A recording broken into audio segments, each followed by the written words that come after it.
They say vengeance burns hotter than the desert sun, but what happens when the enemy you swore to kill becomes the only person who can save you? Evelyn Hale rode into Apache territory with one purpose: to put a bullet through the heart of the man who murdered her family. Kieran Voss, war chief, killer, the name that haunted her every breath. But when fate throws her into his hands as a captive, everything she believed about monsters and men begins to unravel. Stay with me until the end of this story. Hit that like button and comment what city you're watching from. I want to see how far this tale travels. The sky above Fort Marston bled red. Not the clean crimson of sunset, but something darker, something wrong. Smoke twisted upward in thick columns, carrying with it the stench of burning wood, scorched earth, and the acrid bite of gunpowder that had long since gone quiet. The silence was worse than the screaming had been. At least screaming meant life. Silence meant the battle was over and someone had lost. Evelyn Hale stood in the center of what used to be the fort's courtyard, her boots grinding ash into the cracked dirt. Her dress, once a modest gray cotton that her mother would have approved of, was torn at the hem and stained with soot and blood that might not all be her own.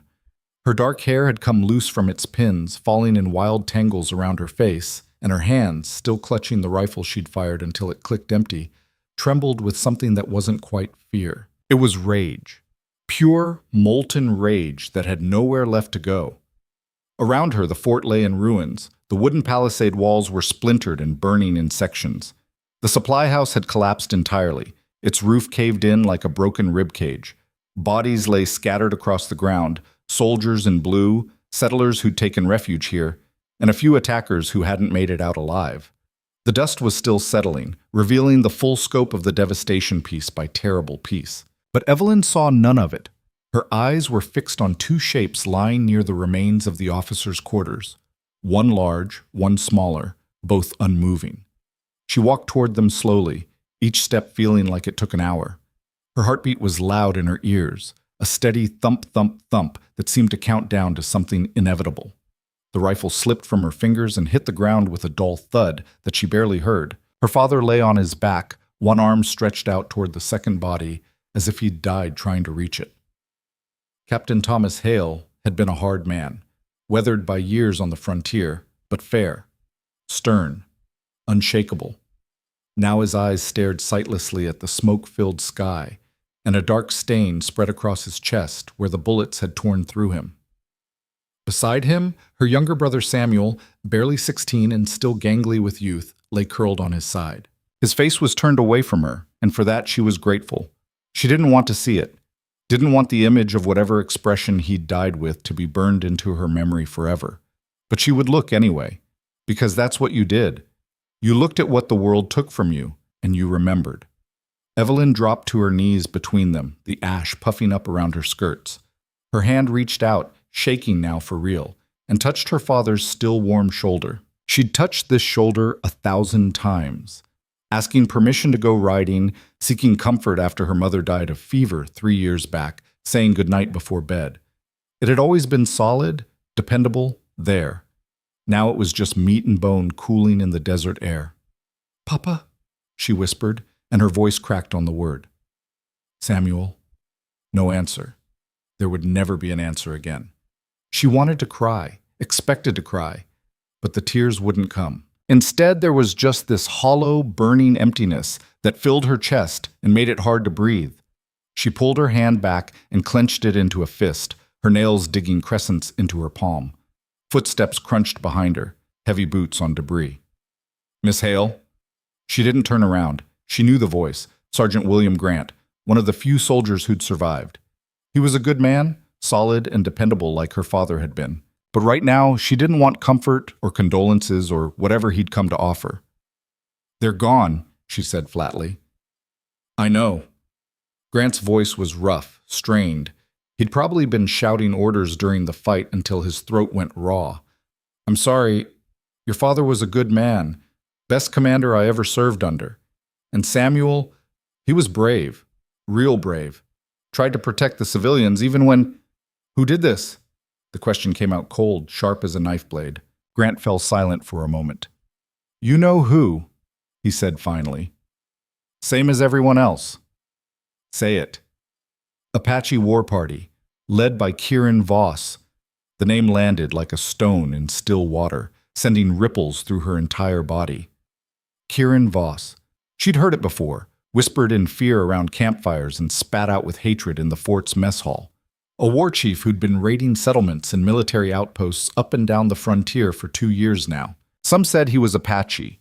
Others claimed he was half white and twice as vicious because of it. The stories painted him as a ghost, a demon, a force of nature that couldn't be stopped or reasoned with. He killed without mercy. He struck without warning. And now he'd taken everything she had left in this world. How many got away? Evelyn asked, still staring at her father's body. His war party? All of them, Grant admitted bitterly. We were outnumbered 3-1, caught during the shift change. By the time we organized a defense, half our men were already down. They hit the armory first, then the barracks. Knew exactly where to strike. He paused. Almost like someone told them our layout. Evelyn's head snapped around to look at him. Grant was in his 40s, face lined and weathered, with a thick mustache that was currently caked with dust and dried blood from a cut above his eyebrow. His expression was grim, but certain. You think we had a traitor? She demanded. I think Voss is too damn smart for his own good, Grant replied. Whether he scouted us himself or had help, I don't know. But this wasn't random. This was planned. Planned. Calculated. Her father and brother hadn't died in some chaotic battle. They'd been murdered as part of a strategy. Somehow that made it worse. Evelyn looked back at the bodies, and something hardened inside her chest. Something cold and certain and absolutely immovable. I'm going after him, she said quietly. What? Kieran Voss. I'm going to find him, and I'm going to kill him. Grant was silent for a long moment. Then he crouched down beside her, grunting with the effort. Up close, she could see how exhausted he was, how much the fight had taken out of him. Miss Hale, he said gently, I understand what you're feeling right now. Believe me, I do, but you can't. Don't tell me what I can't do.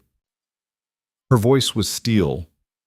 Grant blinked, taken aback by the sheer force of will in those 5 words. You're a woman alone on the frontier, he tried again, more carefully. No supplies, no backup, tracking a war chief through territory he knows better than his own heartbeat. It's suicide. Then I'll die. Your father wouldn't want... My father's dead. The words exploded out of her, echoing across the ruined courtyard. He's dead. Samuel's dead. Everyone I love is dead, and the man who did it is out there alive. So don't you dare tell me what my father would want, because he's not here to want anything anymore. Her chest heaved with the effort of shouting. Grant looked at her with something like pity, which made the rage burn even hotter. I'm going after Voss, she repeated, quieter but no less firm. With or without your help. But I'll need supplies, food, water, ammunition, and I'll need to know which direction they headed. Grant studied her face for a long moment, and whatever he saw there must have convinced him that arguing was pointless. He sighed heavily and pushed himself back to his feet with another grunt. Southeast, he said finally, toward the Copper Ridge territory. That's Apache land, deep Apache land. We don't have jurisdiction there, and even if we did, we don't have the men to mount a pursuit. Command will send reinforcements from Fort Davis, but that'll take weeks, and by then Voss will be long gone. Southeast, Evelyn repeated, committing it to memory. What else? He travels with about 20 warriors, maybe more. They're well armed. Some of our rifles are missing, so they probably took them during the raid. They move fast, cover their tracks, and they know how to disappear into the desert like smoke. Grant paused. And Voss himself. People say he's never been wounded, never even been touched in a fight. Moves like a mountain lion, thinks 3 steps ahead of everyone else. You go after him alone, you won't last 3 days. Then I'll make those 3 days count. She stood up, brushing ash from her skirts in a gesture that felt absurdly normal given the circumstances. Her legs were steady now, her hands no longer shaking. The rage had crystallized into something cold and focused, something that gave her clarity instead of chaos. Grant watched her with an expression caught between respect and resignation. You're your father's daughter, all right. Stubborn as a mule and twice as mean when you set your mind to something. He shook his head. All right. I'll get you what I can. Food, water, ammunition for that rifle of yours if we have any left. But I can't give you much. We'll need supplies ourselves to hold this position until reinforcements arrive. Whatever you can spare is enough, Evelyn said. I'll leave at first light. Not much point waiting that long. Sun will be down in an hour anyway, and you won't want to travel in the dark. Grant gestured toward the fort's gate, or what was left of it. Get some rest if you can. I'll have everything ready by dawn. Evelyn nodded, but didn't move. Grant seemed to understand. He left her there in the courtyard with her dead, and she was grateful for that small mercy. When his footsteps had faded, she knelt again between her father and brother. This time, she let herself really look at them. Memorized every detail, the way her father's hand had calluses in the exact shape of his rifle grip, the small scar on Samuel's chin from when he'd fallen out of a tree at age 8, the color of their hair in the fading light. I'll make this right, she told them softly. I promise. Kieran Voss will pay for what he did, with blood. The smoke continued to rise around her, and somewhere in the distance, a coyote began to howl. The sound was lonely and wild, and it matched something in her soul. She stayed with them until full dark, then helped Grant and the other survivors dig graves in the hard desert earth. They worked by torchlight, and no one spoke except to coordinate the grim task. When it was done, Evelyn stood over the 2 freshly turned mounds of dirt that held everything she'd ever loved, and she felt the last soft pieces of herself harden into something unbreakable. The woman who walked away from those graves was not the same one who'd knelt beside them. That Evelyn Hale had died with her family. What remained was a weapon with a single purpose: vengeance. Dawn came cold and colorless. Evelyn stood beside a horse, a sturdy bay gelding that had survived the attack, and checked her supplies one last time. Grant had managed to scrounge together a week's worth of hardtack and dried meat, 2 canteens of water, a bedroll, and a box of ammunition for her Winchester rifle. It wasn't much, but it would have to do. You sure about this? Grant asked, hovering nearby like he wanted to physically stop her but knew better than to try. I've never been more sure of anything in my life. She swung up into the saddle with practiced ease. Growing up on the frontier, she'd learned to ride almost before she could walk. The horse shifted beneath her, sensing her tension, and she patted its neck to calm it. Grant handed up the rifle, and she slid it into the saddle scabbard. Their eyes met for a moment. If you somehow manage to survive this, he said quietly, and you actually find Voss, what then? You think killing him will bring them back? No, Evelyn said honestly, but it'll make sure he can't take anyone else's family. That's enough. Grant nodded slowly, accepting that. Then ride hard and shoot straight. And if you get the chance, put one in him for me, too. For all of us. I will.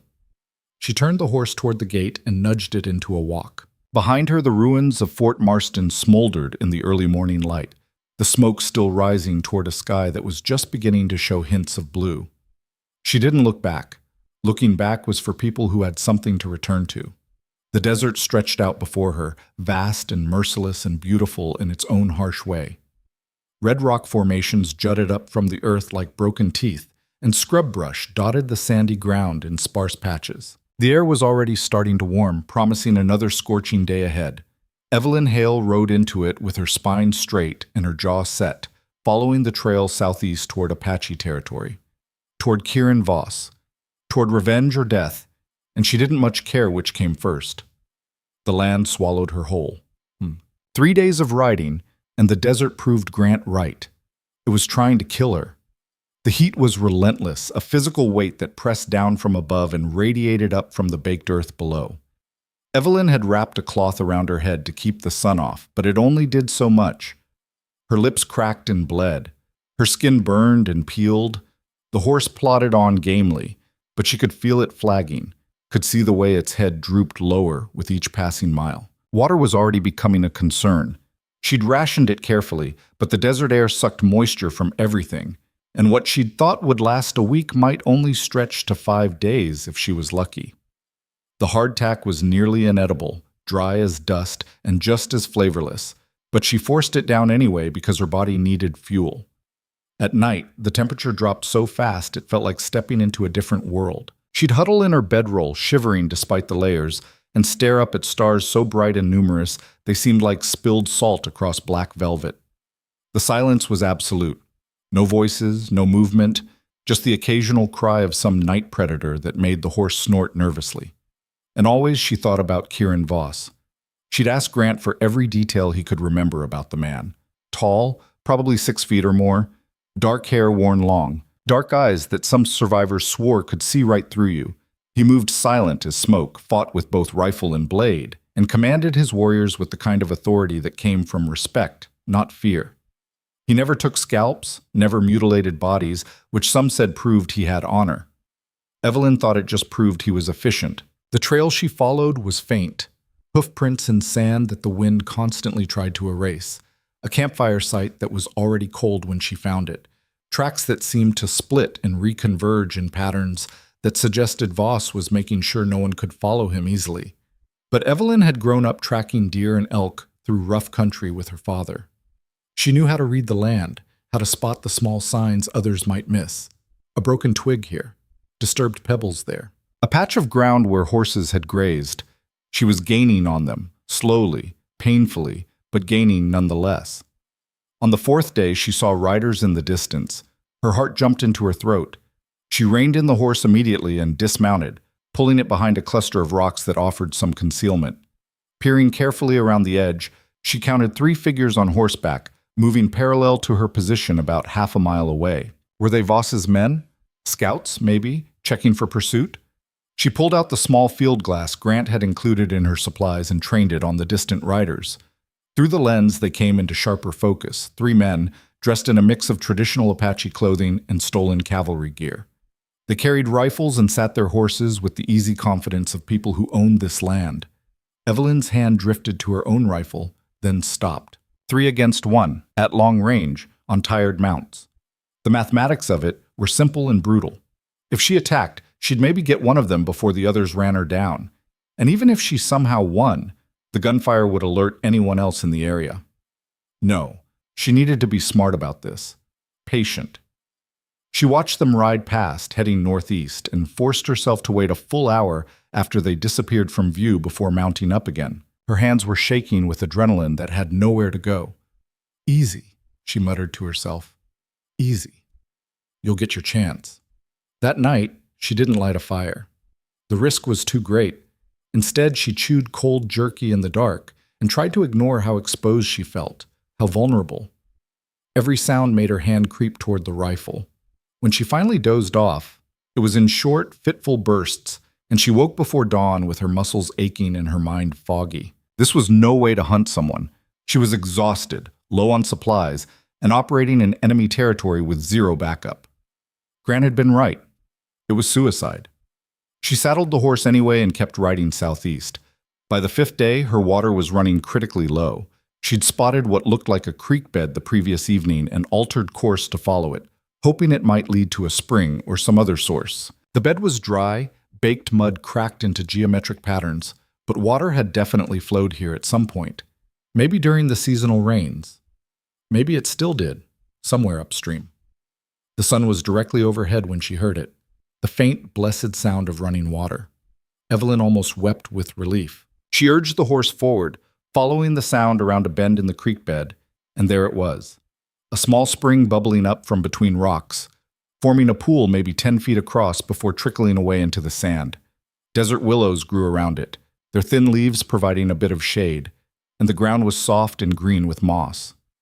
It was the most beautiful thing she'd seen in days. She dismounted and let the horse drink first, holding its reins while it lowered its head and drank in long, grateful pulls. When it had its fill, she knelt beside the pool and cupped her hands, bringing the water to her cracked lips. It was cool and clean, tasting faintly of minerals, and she drank until her stomach sloshed. Then she refilled her canteens, splashed water on her face and neck, and let herself enjoy a moment of pure, uncomplicated relief. She was going to survive another few days. The desert hadn't beaten her yet. That's when she heard the voices. Evelyn froze, water dripping from her chin. The voices were coming from further up the creek bed, around another bend. Men's voices, speaking in a language she didn't understand, Apache probably, though she'd never learned more than a few words. She moved fast and quiet, pulling the horse behind the willows and grabbing her rifle from the saddle. Her heart hammered as she crept toward the edge of the trees and peered through the leaves. 4 men stood near the water about 50 yards upstream. They were refilling canteens and watering their horses, talking amongst themselves in relaxed tones that suggested they felt safe here. All four wore traditional Apache clothing, buckskin and cloth with various ornaments and weapons. Two carried rifles, one had a bow, and the fourth had a wicked-looking knife strapped to his belt. Evelyn's breath caught. One of them was tall, very tall, with long dark hair and a bearing that radiated command even when he was doing something as mundane as filling a canteen. He wore buckskin pants and a simple cloth shirt, but something about the way the other three deferred to him, the way they waited for his nod before moving, marked him as the leader. Her hands tightened on the rifle. Was that him? Was that Kieran Voss? She had no way to know for certain. Grant hadn't given her a detailed description, and it wasn't like Voss wore a sign identifying himself. But her gut said yes. Everything about the man's demeanor, the respect he commanded, the cold efficiency in his movements, it all matched. This was her chance. Evelyn raised the rifle slowly, carefully, and sighted down the barrel. The tall man's back was to her, an easy target at this range. One shot. That's all it would take. One shot to end this, to avenge her father and brother, to make Kieran Voss pay for everything he'd taken. Her finger curled around the trigger. The man turned, and for just a moment, his face was visible in profile. Strong features, sharp and weathered, a scar across one cheekbone, eyes that, even from this distance, seemed to hold something ancient and weary. Evelyn hesitated. She didn't know why. The shot was there. Clean. Perfect. She'd been preparing for this moment for 5 days, had ridden through hell itself to get here, and now all she had to do was squeeze the trigger and it would be done. But her finger wouldn't move. Shoot him, her mind screamed. Shoot him now! Before she could force herself to obey, one of the other men said something and laughed, breaking the moment. The tall man replied in the same language, his voice deep and calm, and then all four of them mounted their horses and rode off, heading further southeast into the desert. Evelyn lowered the rifle, her hand shaking violently. "Damn it," she whispered. "Damn it, damn it, damn it." She'd had him, right there, and she'd frozen like some green girl on her first hunt. What was wrong with her? This was what she came for. This was the whole point. But something about shooting a man in the back while he filled his canteen felt wrong in a way she couldn't articulate. Voss was a killer, a monster who'd murdered her family in cold blood. He didn't deserve honor or fair play. And yet, Evelyn slumped against a tree and pressed her forehead to the rough bark. Her whole body trembled with adrenaline crash and self-recrimination. She'd traveled 5 days through hell, and when the moment came, she'd choked. "Next time," she muttered. "Next time, I won't hesitate." She stayed by the spring for another hour, giving Voss and his men time to get well ahead before she followed. The sun beat down mercilessly, and vultures circled high overhead, riding the thermals. Somewhere in the distance, heat shimmer made the horizon waver like a mirage. When she finally mounted up and continued southeast, Evelyn felt different. The cold certainty that had carried her this far had developed cracks. Doubt crept in through those cracks like water through stone, slow but inevitable. What was she really doing out here? Chasing vengeance across a desert that wanted her dead? Following a man who probably didn't even remember the faces of the people he'd killed because there'd been so many? No. She pushed the doubt away. This was necessary. Justice. Retribution. Her father and Samuel deserved that much. She would not fail them again. The outlaws found her on the 7th day. Evelyn was following what she thought was Voss's trail through a narrow canyon when they appeared. 5 men on horseback, blocking the path ahead. They looked rough, even by frontier standards, dressed in mismatched stolen clothing and bristling with weapons. Their faces were hard and mean, and the way they smiled when they saw her made her stomach turn. She reined in immediately and reached for her rifle, but before she could draw it, more riders appeared behind her. 3 of them, cutting off her retreat, trapped. "Well, well," said the leader, a man with a thick black beard and a scar that pulled his mouth into a permanent sneer. "What do we have here?" "Lady out riding all alone. That's mighty dangerous, ma'am." "Mighty dangerous indeed." His men laughed, a sound like breaking glass. Evelyn kept her hand on the rifle, calculating odds and distances. 8 against 1. Even if she was the best shot in the territory, which she wasn't, she'd maybe take down 2 before they overwhelmed her. "I don't want trouble," she said, keeping her voice steady. "I'm just passing through." Passing through Apache territory? The bearded man urged his horse closer. That's awful strange. Most white women got better sense than that. Unless, his eyes narrowed, unless you're running from something or running toward something. Neither. I'm just traveling. Alone? With 1 week's supplies and a 1,000-yard stare? He shook his head. No, ma'am. You're hunting something, or someone. He leaned forward in his saddle, studying her with the intensity of a man who made his living reading people. You got that look. That revenge look. Seen it before. Evelyn said nothing. The bearded man smiled. Thought so. Well, here's the thing about revenge. It don't pay well. But you know what does? He gestured at her horse, her supplies, her rifle. Selling things to people who need 'em. And the Apache, they always need good horses, good guns. His smile widened. Good hostages. Her blood went cold. You're slavers. We're businessmen, he corrected. We acquire goods and sell them where they fetch the best price. Right now, a white woman in Apache territory? That's worth something. Maybe trade you for safe passage, maybe for supplies. Hell, maybe they just want the entertainment. Evelyn's hand tightened on the rifle. Touch me and I'll kill you. The men laughed again, louder this time. Oh, I believe you'd try, the bearded man said. But there's 8 of us and 1 of you, and math's a cruel mistress. So here's what's going to happen. You're going to hand over that rifle nice and slow, then you're going to dismount and come along quiet-like. We'll deliver you to the Apache, collect our payment, and everyone walks away happy. Except you, probably, but that's life in the territories. No. The word came out flat and final. Evelyn pulled the rifle free and brought it to her shoulder in one smooth motion, sighting on the bearded man's chest. Her finger found the trigger. I'd rather die. For a moment, everything hung balanced on a knife's edge. The bearded man's smile faded, replaced by cold calculation. His men shifted in their saddles, hands drifting toward weapons. Then he laughed, genuinely amused. Well, we can arrange that too if you're determined. But seems a waste. He nodded to the men behind her. Take her. Everything happened fast. Evelyn swung the rifle toward the men behind her and fired. The shot cracked through the canyon, and one of the riders jerked backward with a cry. She was already working the lever, chambering another round, when something hit her from the side. One of the bearded man's crew had spurred his horse forward and slammed into her mount. The horse staggered, and Evelyn lost her seat, hitting the ground hard enough to drive the air from her lungs. The rifle flew from her hands. She rolled, gasping, and tried to reach for it, but boots appeared in her vision. Someone kicked the rifle away, and then hands grabbed her arms, hauling her upright. She fought, kicking and twisting, and heard someone curse as her boot connected with flesh. But there were too many of them, too strong, and within seconds they had her pinned. Spirited, the bearded man said appreciatively, dismounting. Apache'll like that. More fun to break. Evelyn spat at him. The glob caught him on the cheek, and his expression went dark.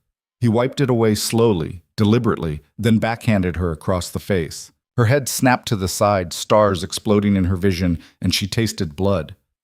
That's your freebie, he said quietly. Next time I won't be so gentle. They bound her wrists with rough rope that bit into her skin, then tied her to one of the spare horses. Her rifle, her supplies, even her father's pocket watch that she'd tucked into her dress. They took everything, dividing up the spoils with practiced efficiency. The man she'd shot was still alive but bleeding badly from a shoulder wound. His companions tended to him with rough field medicine while shooting her looks that promised pain later. Move out, the bearded man ordered. We got a delivery to make. They rode deeper into Apache territory, and Evelyn went with them because she had no choice. Her face throbbed where he'd hit her, and her wrists burned where the rope chafed. But worse than the physical pain was the bitter taste of failure. She'd come to kill Kieran Voss. Instead, she was being sold to him like livestock. The irony was so sharp it almost made her laugh. Almost. The canyon walls rose higher around them, red rock striped with layers of ancient sediment, and overhead, the vultures continued their patient circling. Waiting. Always waiting. The Apache camp appeared like a vision shimmering in the heat, dozens of structures made from brush and hide, arranged in a loose semicircle against the base of towering red cliffs. Smoke rose from cooking fires, and the sound of voices, children playing, and daily life carried on the wind. It looked nothing like the savage war camp Evelyn had imagined. It looked like a community, like home. That realization unsettled her more than she wanted to admit. The outlaws rode directly toward the camp's center, and Evelyn felt every eye turn toward them. Women paused in their work, children stopped their games, and warriors emerged from the structures with hands resting casually on weapons.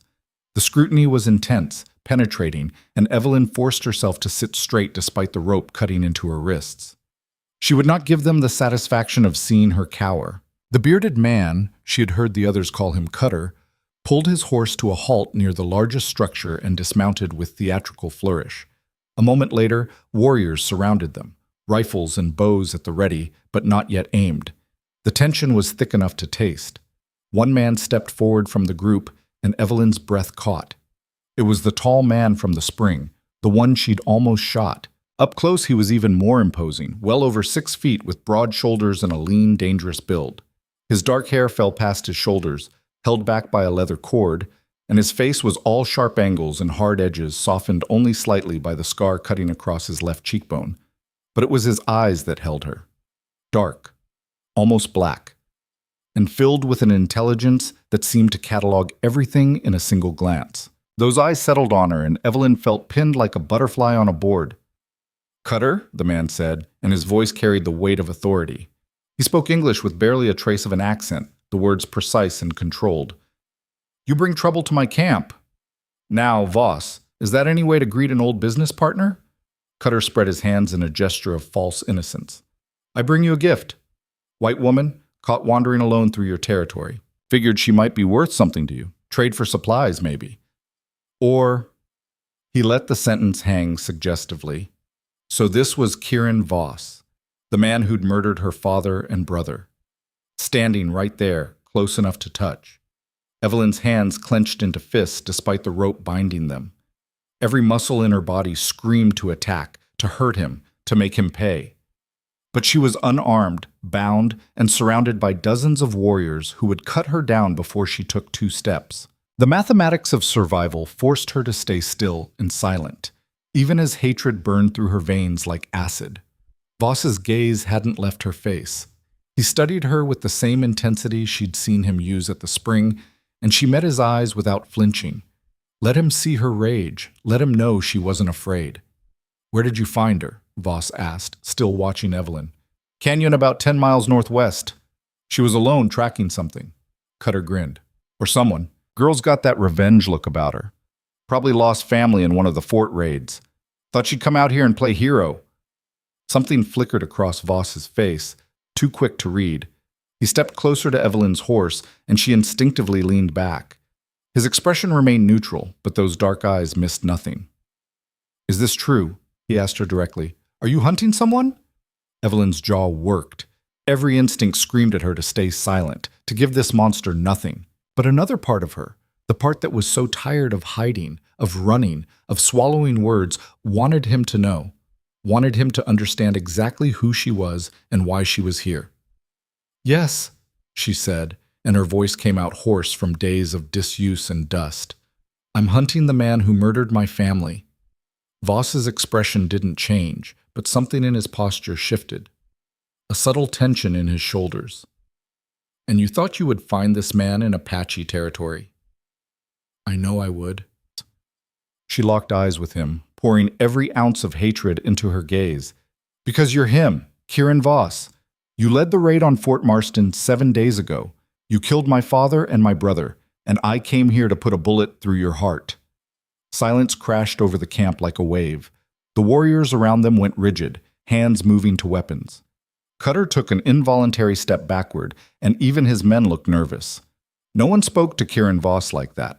Not if they valued their life. But Voss himself remained perfectly still, studying Evelyn with renewed intensity. The silence stretched out, brittle and sharp, until finally he spoke. "Fort Marston," he said quietly. "Captain Thomas Hale was your father." It wasn't a question. Evelyn's throat tightened. "You remembered his name." The words came out bitter as poison. "How thoughtful. Do you remember all the people you kill, or was he special somehow? I remember everyone, Voss replied, and there was something in his voice, not quite regret, but not indifference either. Your father fought well. He died protecting his men. Don't you dare speak about him like you respected him? Evelyn's voice cracked. You murdered him.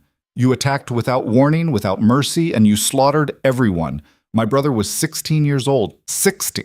And you killed him like he was nothing. Voss's jaw tightened. For a moment, something almost like pain crossed his features. Then it was gone, replaced by the same controlled mask. War has no mercy, he said flatly. Your people learned that when they came to our lands. We are simply teaching the lesson back. My people, Evelyn started, but Voss cut her off with a sharp gesture. Your people, he repeated, and now there was heat in his voice. Built forts on our hunting grounds. Your people drove off the game that fed our families. Your people made treaties and broke them before the ink dried. Your people brought disease and death and called it civilization. His eyes bored into hers.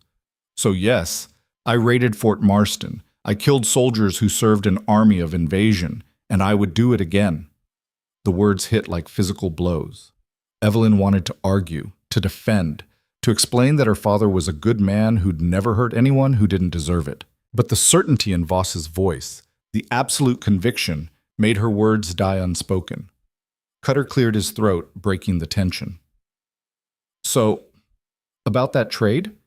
She's a spirited one, but she'll settle down eventually. Good for labor, or ransom, or no trade, Voss said without looking at him. Cutter blinked. What? But we had a deal. I bring you useful goods, you pay fair value. You bring me stolen weapons and supplies from raids you conduct without my knowledge or permission. Voss's tone went cold. You are a parasite, Cutter. You profit from war while taking none of the risk. I tolerate you because occasionally you provide something useful. This is not one of those times. Now, hold on. Voss turned his full attention to Cutter, and the outlaw actually flinched. Leave my territory now, before I decide that tolerance has run its course. The threat was delivered in a perfectly calm voice, which somehow made it more terrifying. Cutter's hand moved toward his gun, then stopped as he seemed to remember the dozen rifles pointed in his general direction. His face flushed red with anger and humiliation. This ain't over, Voss, he spat. You can't treat me like... Now, Voss repeated, and this time there was steel underneath the calm. While you still can. For a heartbeat, Evelyn thought Cutter might be stupid enough to draw. Then survival instinct won over pride, and he jerked his head toward his men. Mount up. We're leaving. What about our payment? One of the outlaws protested. We're alive, Cutter growled. That's payment enough. Move! They mounted quickly, all except one man who started to reach for Evelyn's horse's reins. Voss's hand moved to the knife at his belt in a motion so fast it blurred, and the outlaw froze. She stays, Voss said quietly. The outlaw looked at Cutter, who made a sharp gesture. Leave her. Let's go. They rode out at a gallop, and Evelyn watched them disappear into the canyon with mixed feelings. On one hand, Cutter and his men were scum who'd planned to sell her like property. On the other hand, they were the devil she knew. What came next with Voss and his people was the devil she didn't. When the dust settled, Voss turned back to her. His expression was unreadable. Get down, he ordered. Evelyn didn't move. So you can kill me yourself? At least Cutter was honest about what he wanted. If I wanted you dead, you would be dead already. Voss reached up and before she could react, pulled her from the horse. She stumbled, her bound hands making it impossible to catch herself, but he steadied her with a grip on her upper arm. Strong fingers, careful not to bruise. Walk. He led her through the camp, and Evelyn was acutely aware of the stares following them. Women whispered to each other. Children watched with wide eyes. Warriors tracked their progress with hands resting on weapons. The attention felt like insects crawling across her skin. They reached a structure near the edge of the camp, smaller than the others, set slightly apart. Voss pushed aside the hide covering the entrance and gestured for her to enter. When she hesitated, he sighed. You wanted to kill me, yes? Now is your chance. We will be alone. No witnesses. His tone was dry, almost mocking. Unless you have lost your courage. The taunt stung. Evelyn ducked through the entrance, and Voss followed, letting the hide fall behind them. The interior was dim and surprisingly cool, with bedding along one wall and various belongings neatly arranged. Weapons hung within easy reach, rifles, bow and arrows, several knives. Voss moved to one of the knives and, to Evelyn's shock, used it to cut the ropes binding her wrists. She stumbled forward as her hands came free, catching herself on a support pole. Her wrists were raw and bleeding where the rope had chafed, but the relief of having them free was overwhelming. She spun to face Voss, expecting, what? An attack? Demands? But he simply stood there, arms crossed, watching her with that same measured intensity. Why? The word burst out of her. Why spare me? Why not just kill you? Voss finished. The daughter of Captain Hale, who rode 7 days through desert alone to avenge her family. That takes courage. Foolishness, but courage. He moved to a water skin and poured liquid into a clay cup. Drink. You are dehydrated. Evelyn stared at the cup he held out like it might be poisoned. Voss's mouth twitched in something that might have been amusement. If I wanted you dead, I would not waste good water. He set the cup on a flat rock near her. Drink or don't. Your choice. Her throat was so dry it hurt to swallow. Pride warred with thirst for several seconds before thirst won. She grabbed the cup and drank deeply, the water soothing her parched throat. It was cool and clean, tasting faintly of minerals. When she lowered the cup, Voss was rifling through a pack. He pulled out a small clay pot and tossed it to her. She caught it reflexively, nearly dropping it when her injured wrist protested. For your wrists, he said. Medicine. It will help with the pain and prevent infection. Evelyn opened the pot and sniffed cautiously, some kind of salve with an earthy, herbal smell. She looked from it to Voss, completely off balance. This wasn't how this was supposed to go. He was supposed to be a monster, cruel and vicious. Not this, whatever this was. I don't understand, she said finally. You killed my family. I came here to kill you. Why are you helping me? Voss was quiet for a long moment. He moved to the entrance and stood there, looking out at the camp, his back to her. When he spoke, his voice was low. Your father gave his men water before he drank himself. During the battle, he pulled a wounded soldier behind cover before continuing to fight. When he died, his last act was reaching toward your brother. Voss turned to look at her, and his expression was complicated. I do not kill good men lightly, but war does not care about good or evil. It only cares about survival. That's not an answer, Evelyn said, anger rising again. You can't just, you want an answer? Voss's voice hardened. Here is your answer. You are alive because killing you serves no purpose. You are alone, unarmed, far from home. You are no threat, and I do not kill for pleasure. Just for land, Evelyn shot back. For revenge. For whatever justifies murder in your mind. Yes, Voss agreed simply. For land. For my people's survival. For the right to exist in the place our ancestors walked for generations before your people decided it belonged to them. He stepped closer, and Evelyn forced herself not to retreat. You call me a murderer. What do you call the soldiers who destroyed our villages? Who killed our children? Who hunted us like animals? That's different. It is exactly the same, Voss interrupted. The only difference is which side you stand on. To you, I am a monster. To my people, I am a protector. Both are true. Neither is complete. Evelyn wanted to argue, to deny, but the words wouldn't come. She thought of her father, always fair, always measured. She thought of the stories she'd heard growing up, stories about savage Indians who attacked without reason. But she also remembered the treaty negotiations her father had overseen, the frustration in his voice when he talked about broken promises and moved boundaries. I still hate you, she said quietly. You killed them. Nothing changes that. Good, Voss replied. Hate is honest. Hate keeps you alive. Hold on to it. He moved toward the entrance. You will stay here. Food will be brought. Water. Do not try to leave the camp. My people have lost family too. Not all of them share my restraint. Wait, Evelyn started, but he was already gone, the hide falling closed behind him. She stood alone in the dim structure, her mind reeling. This was nothing like she'd imagined. Voss was supposed to be a monster, simple and clear. An enemy she could kill without hesitation or guilt. But the man who just left wasn't simple, wasn't clear. He was complicated and contradictory, and that made everything harder. Evelyn sank down onto the bedding, exhaustion crashing over her like a wave. Her wrists throbbed, her face ached where Cutter had struck her, and her entire body felt bruised and battered. She should be planning, strategizing, looking for weapons or escape routes. Instead, she closed her eyes and let the darkness take her. She woke to the smell of food. Evelyn jerked upright, disoriented, and reaching for a weapon that wasn't there. The structure was darker now. Evening had fallen while she slept. A small fire burned in the center of the space, and beside it sat a woman, stirring something in a clay pot. The woman looked up and smiled. She was perhaps 40, with long graying hair braided down her back, and a face lined with laugh lines around her eyes. She wore traditional dress and several necklaces of shell and turquoise. "You wake," the woman said in heavily accented English. "Good. You sleep long time. Too long, maybe." She gestured to the pot. "Food ready. You eat." Evelyn's stomach chose that moment to growl audibly. The woman's smile widened. "Body is honest even when mouth lies. Come, eat." Slowly, Evelyn moved closer to the fire. The woman ladled stew into a wooden bowl and handed it over. Evelyn hesitated, then took it. The stew was thick with meat and some kind of grain, seasoned with herbs she didn't recognize.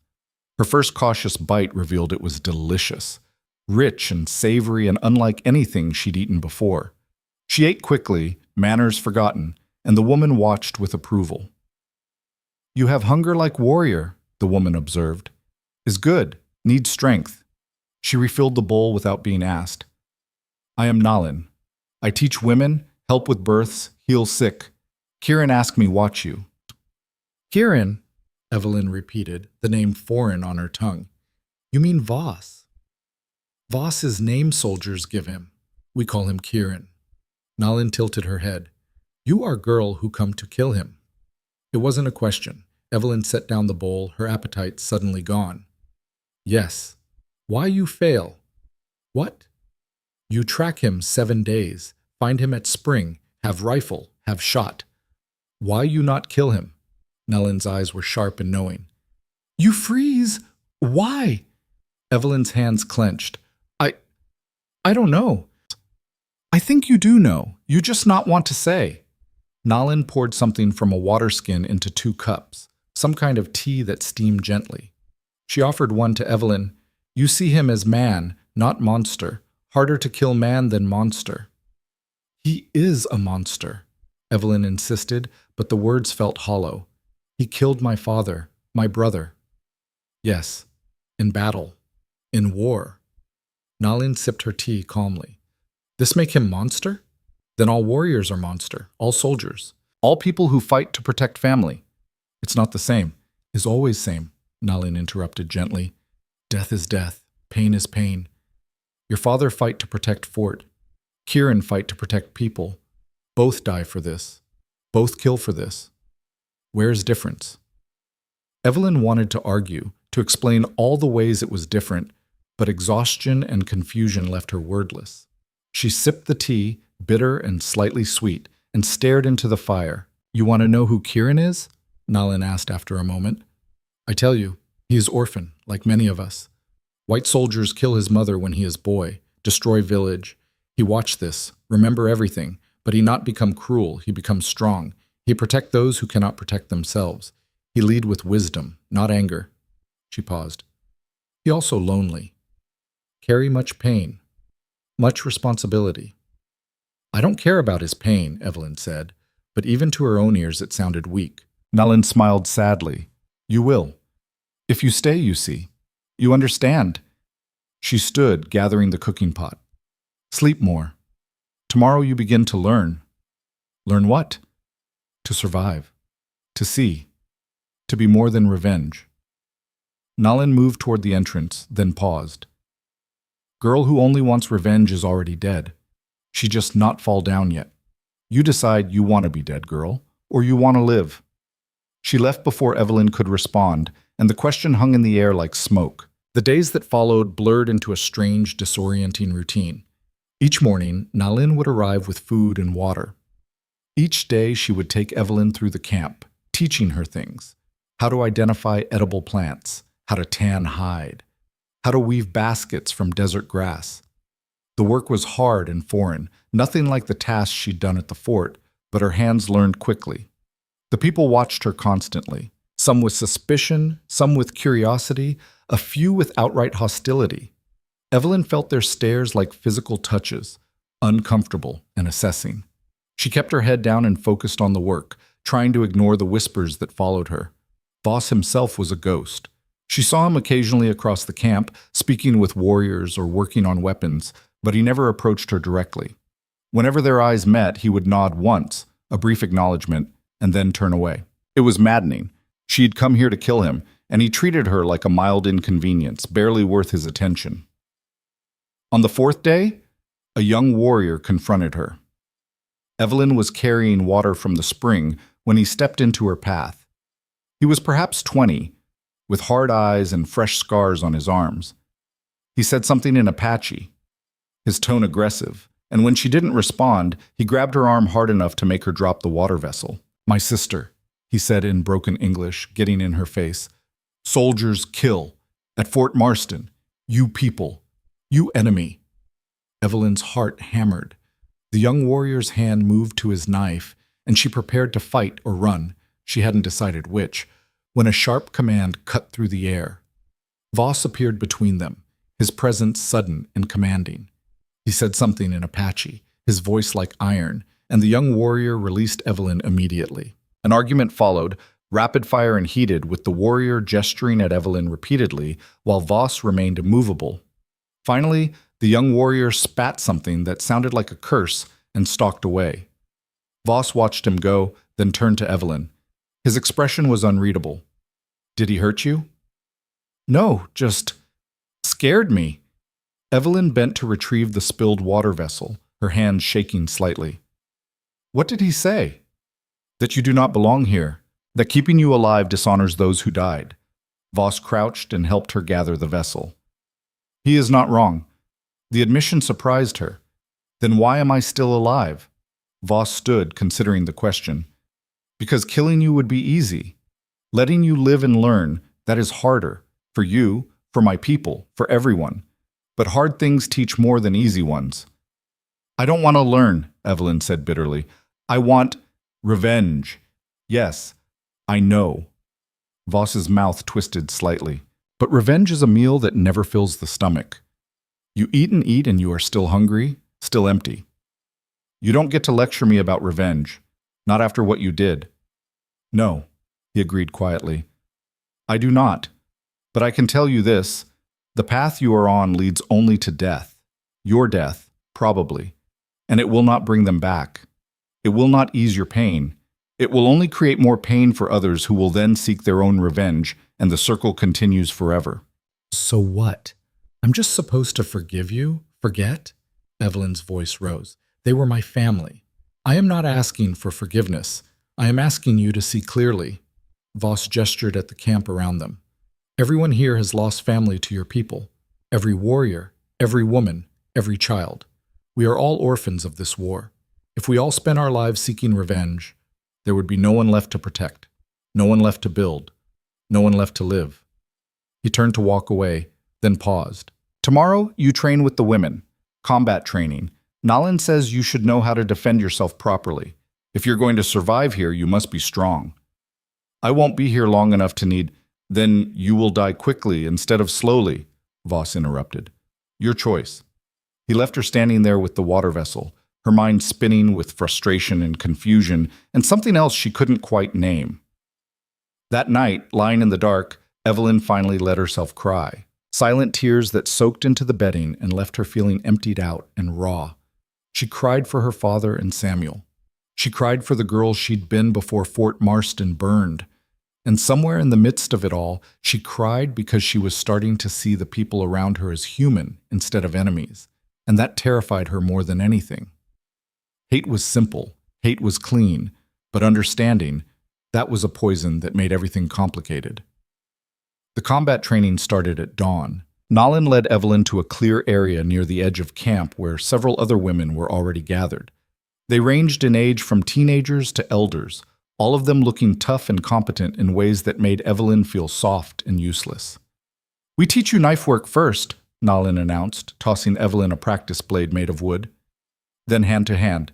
Then maybe bow, if you not die from embarrassment first."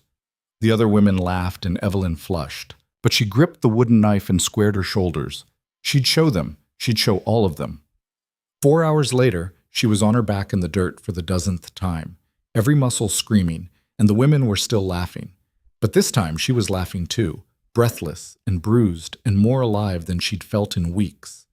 The woman who'd just thrown her, a stocky fighter named Kiona, reached down and pulled her to her feet. "Better," she said in accented English. "You learn fast." "Still terrible, but fast." "Thanks," Evelyn managed, wiping blood from a split lip. "I think," Kiona grinned. "Tomorrow we teach you to fall without breaking bones. Very important skill." As the training session ended, Evelyn noticed Voss watching from across the camp. When their eyes met, he nodded once, that same brief acknowledgement, but this time there might have been the ghost of approval in his expression. Or maybe she imagined it. Either way, when she returned to her structure that evening, exhausted and aching, Evelyn realized something had shifted. She'd stopped thinking about escape, stopped actively planning Voss's death. She was simply existing, learning, surviving. And she wasn't sure if that meant she was growing stronger or losing herself entirely. 3 weeks became a month, and the desert began to feel less like a prison and more like a landscape Evelyn could read. She learned to track the sun's position to judge time, to find water by watching where birds flew at dawn, to identify which plants would sustain and which would kill. The knowledge settled into her bones alongside the ache of constant training, and slowly, imperceptibly, she began to change. Her hands grew calloused from work, her skin darkened under the relentless sun. The soft edges that civilization had given her hardened into lean muscle and quick reflexes. Kiona still threw her to the ground regularly during combat practice, but now Evelyn could hold her own for several minutes before inevitably ending up in the dirt. Progress, Nalin called it. Humiliation, Evelyn thought, but she kept showing up every morning anyway. The camp's rhythm became familiar. She learned which children were brave enough to approach her with curious questions in broken English, which elders watched her with calculating eyes, which warriors still saw her as an enemy worth watching. The young warrior who'd confronted her at the spring, his name was Takota, continued to glare whenever their paths crossed, but he kept his distance after Voss's intervention. Voss himself remained an enigma. Evelyn saw him daily now, impossible to miss in a camp this size, but their interactions were brief and functional. He would ask if she needed anything, she would say no, and he would nod and leave. It was maddening. She'd built him up as this terrible monster in her mind, and he refused to play the part, instead treating her with a careful, distant courtesy that made her feel off balance. But she watched him when he didn't know she was looking, watched how he settled disputes between warriors with patience and wisdom, watched how children ran to him without fear, and how he always had time to listen to their stories, watched how he carried the weight of leadership in every line of his body, in the way he checked the camp's defenses personally each evening, and how he ate last after ensuring everyone else had food. It was easier when she'd thought of him as simply evil. The evening air had started to cool, carrying the first hints that seasons could change even in this harsh land when everything shifted again. Evelyn was helping Nalin prepare the evening meal. She'd learned basic cooking now, though her attempts were still laughably inferior to what the older women could produce, when a commotion erupted near the camp's eastern edge. Riders appeared moving fast, and the entire camp mobilized in seconds. Warriors grabbed weapons, women ushered children toward the cliffs, and Evelyn found herself swept along in the organized chaos. She ended up pressed against the rock face with a cluster of women and children, watching as Voss strode toward the approaching riders with a dozen armed warriors flanking him. The riders slowed as they entered the camp, and Evelyn's breath caught when she recognized the uniforms. U.S. Cavalry. 6 soldiers led by an officer whose face was hidden by shadow and distance. They came under a white flag, but every warrior's weapon remained ready. "They're insane," Kiona muttered beside Evelyn. "Coming here with so few men." The flag means they want to talk, Evelyn said quietly, her heart hammering. A parley, Kiona snorted. Your people's flags mean nothing. Words mean nothing. Only actions matter. The officer dismounted, and as he stepped into the firelight, Evelyn's world tilted sideways. She knew that face, had known it since childhood, though it was harder now, aged by son and campaign. Lieutenant, no, the insignia said captain now, Marcus Webb. Her father's former second-in-command and a man who'd asked for her hand in marriage twice before she'd turned him down as gently as possible. Marcus had always been handsome in a conventional way. Blonde hair kept military short, blue eyes, strong jaw.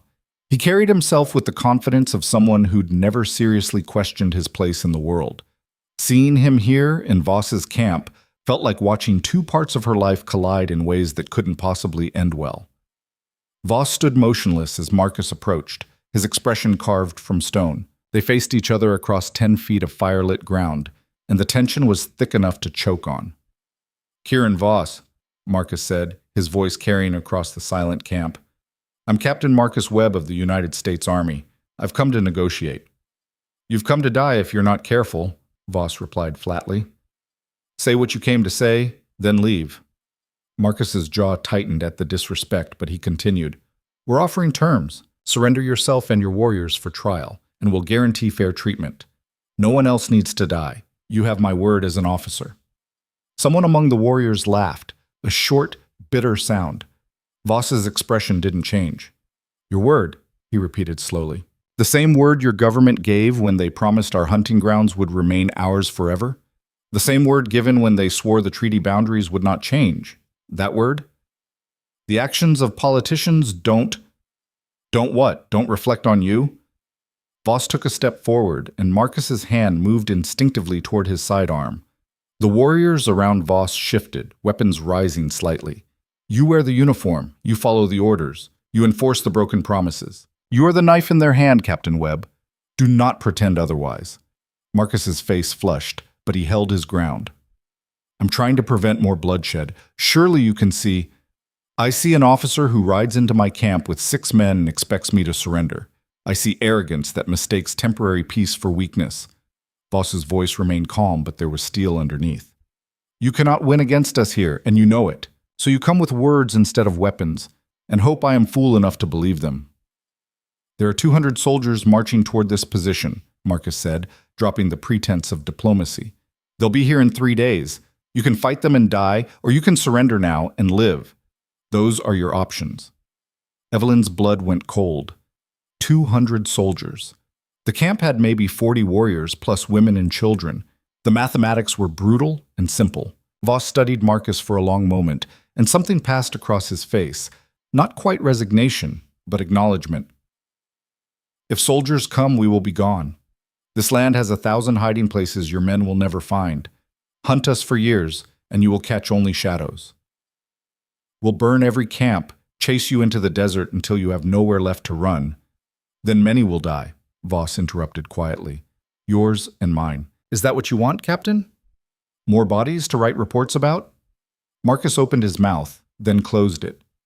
For just a moment, Evelyn saw conflict flash across his face, the soldier warring with the man. Then his expression hardened again. I have my orders. Surrender or face the consequences. Then we understand each other, Voss gestured toward the camp's edge. Leave, now, and do not return without an army at your back, because you will need one. Marcus looked like he wanted to argue further, but even he could see the foolishness in pushing harder while surrounded by armed warriors. He remounted his horse stiffly, and his men followed suit. But before turning to leave, his eyes swept the camp one more time, and they landed on Evelyn. The recognition was instant and absolute. Marcus went rigid in his saddle, staring at her like he'd seen a ghost. Evelyn's stomach dropped. She tried to shrink back behind the other women, but it was too late. Evelyn? Marcus's voice cracked with shock. Evelyn Hale? Every eye in the camp turned toward her. Evelyn felt the weight of their stares, felt the moment crystallize into something dangerous and unpredictable. Voss had gone perfectly still, his gaze moving between her and Marcus with sharp intelligence. Marcus spurred his horse forward, and immediately a dozen weapons trained on him. He pulled up short, hands rising in a gesture of peace, but his eyes never left Evelyn's face. "You're alive," he said, and there was genuine emotion in his voice. "Thank the heavens you're alive. We thought, after the fort, and then you disappeared, everyone assumed you'd died in the desert." His expression shifted from relief to confusion to dawning horror. "What are you doing here? Are you a prisoner? Did they capture you?" Evelyn's mouth opened, but no words came out. How could she explain? How could she possibly make him understand when she barely understood herself? Voss spoke before she could find her voice. "She is under my protection. That is all you need to know." "Protection?" Marcus's voice rose with anger. "You murdered her father. You destroyed Fort Marston and killed everyone she loved, and now you claim to protect her." He looked at Evelyn desperately. "What did they do to you? What did he do to make you stay?" "Nothing," Evelyn heard herself say, and her voice sounded strange to her own ears. "He did nothing." Marcus looked like she'd slapped him. "Evelyn, you're not thinking clearly. You've been through trauma. You're confused." "I'm not confused," she said, more firmly now. "I'm exactly where I need to be." The words surprised her as much as they seemed to surprise everyone else. Voss's expression remained neutral, but something flickered in his eyes, something that might have been approval or might have been warning. Marcus's face hardened. "I'm not leaving you here with these savages," Voss supplied coldly. "Animals? Choose your insult, Captain. I have heard them all." "Murderers," Marcus finished, his hand dropping to his sidearm again. "I won't leave her with murderers." The situation balanced on a knife's edge. Evelyn could feel violence gathering in the air like static before a lightning strike. One wrong word, one sudden movement, and blood would spill. She stepped forward, out from behind the protective cluster of women. Kiona grabbed for her arm, but Evelyn shook her off gently. She walked across the open ground between the two groups, aware of every weapon tracking her movement until she stood roughly equidistant between Voss and Marcus. "Captain Webb," she said formally, using his rank like a shield, "I appreciate your concern, but I'm not a prisoner. I'm staying of my own free will." "That's impossible." "It's the truth." She met his eyes, willing him to see she was serious. "When the soldiers come in 3 days, I don't want to be rescued. I want to be left alone." Marcus stared at her like she'd grown a second head. "You can't possibly mean that. Evelyn, think about what you're saying. These people killed your family. Your father would—" "My father is dead." The words came out harsher than she intended, echoing across the silent camp. "He's dead, and nothing I do will change that. But killing more people won't honor his memory. It'll just create more orphans, more widows, more people with vengeance burning in their hearts." "They're the enemy. And what am I?" Evelyn demanded. "I've lived here for weeks now. I've learned their language, eaten their food, trained with their warriors. I've seen their children play, and their elders tell stories. I've watched them grieve their own dead." Her voice dropped. "So what am I, Marcus? Am I enemy or traitor? Or am I just someone trying to survive?" Marcus looked stricken. He opened his mouth several times before managing to speak. "Come with me now, please. We can sort this out back at Fort Davis. Medical attention, proper rest, time to process." "I'm not going," Evelyn said quietly but firmly. "And if you try to take me by force, people will die. Maybe me. Maybe you. Definitely some of these warriors. Is that what you want?" She watched the conflict play across his face. Duty versus personal feeling versus tactical reality. Finally, he seemed to deflate slightly in his saddle. "I'm reporting this to command," he said, and it sounded like a threat and a plea all at once. "They'll want to know an American woman is being held by hostiles." "I'm not being held." "That's what I'm reporting," Marcus insisted. "Because the alternative is accepting that you've chosen to live with the people who murdered your family, and I can't believe that." His voice cracked. "Your father was like a father to me, too.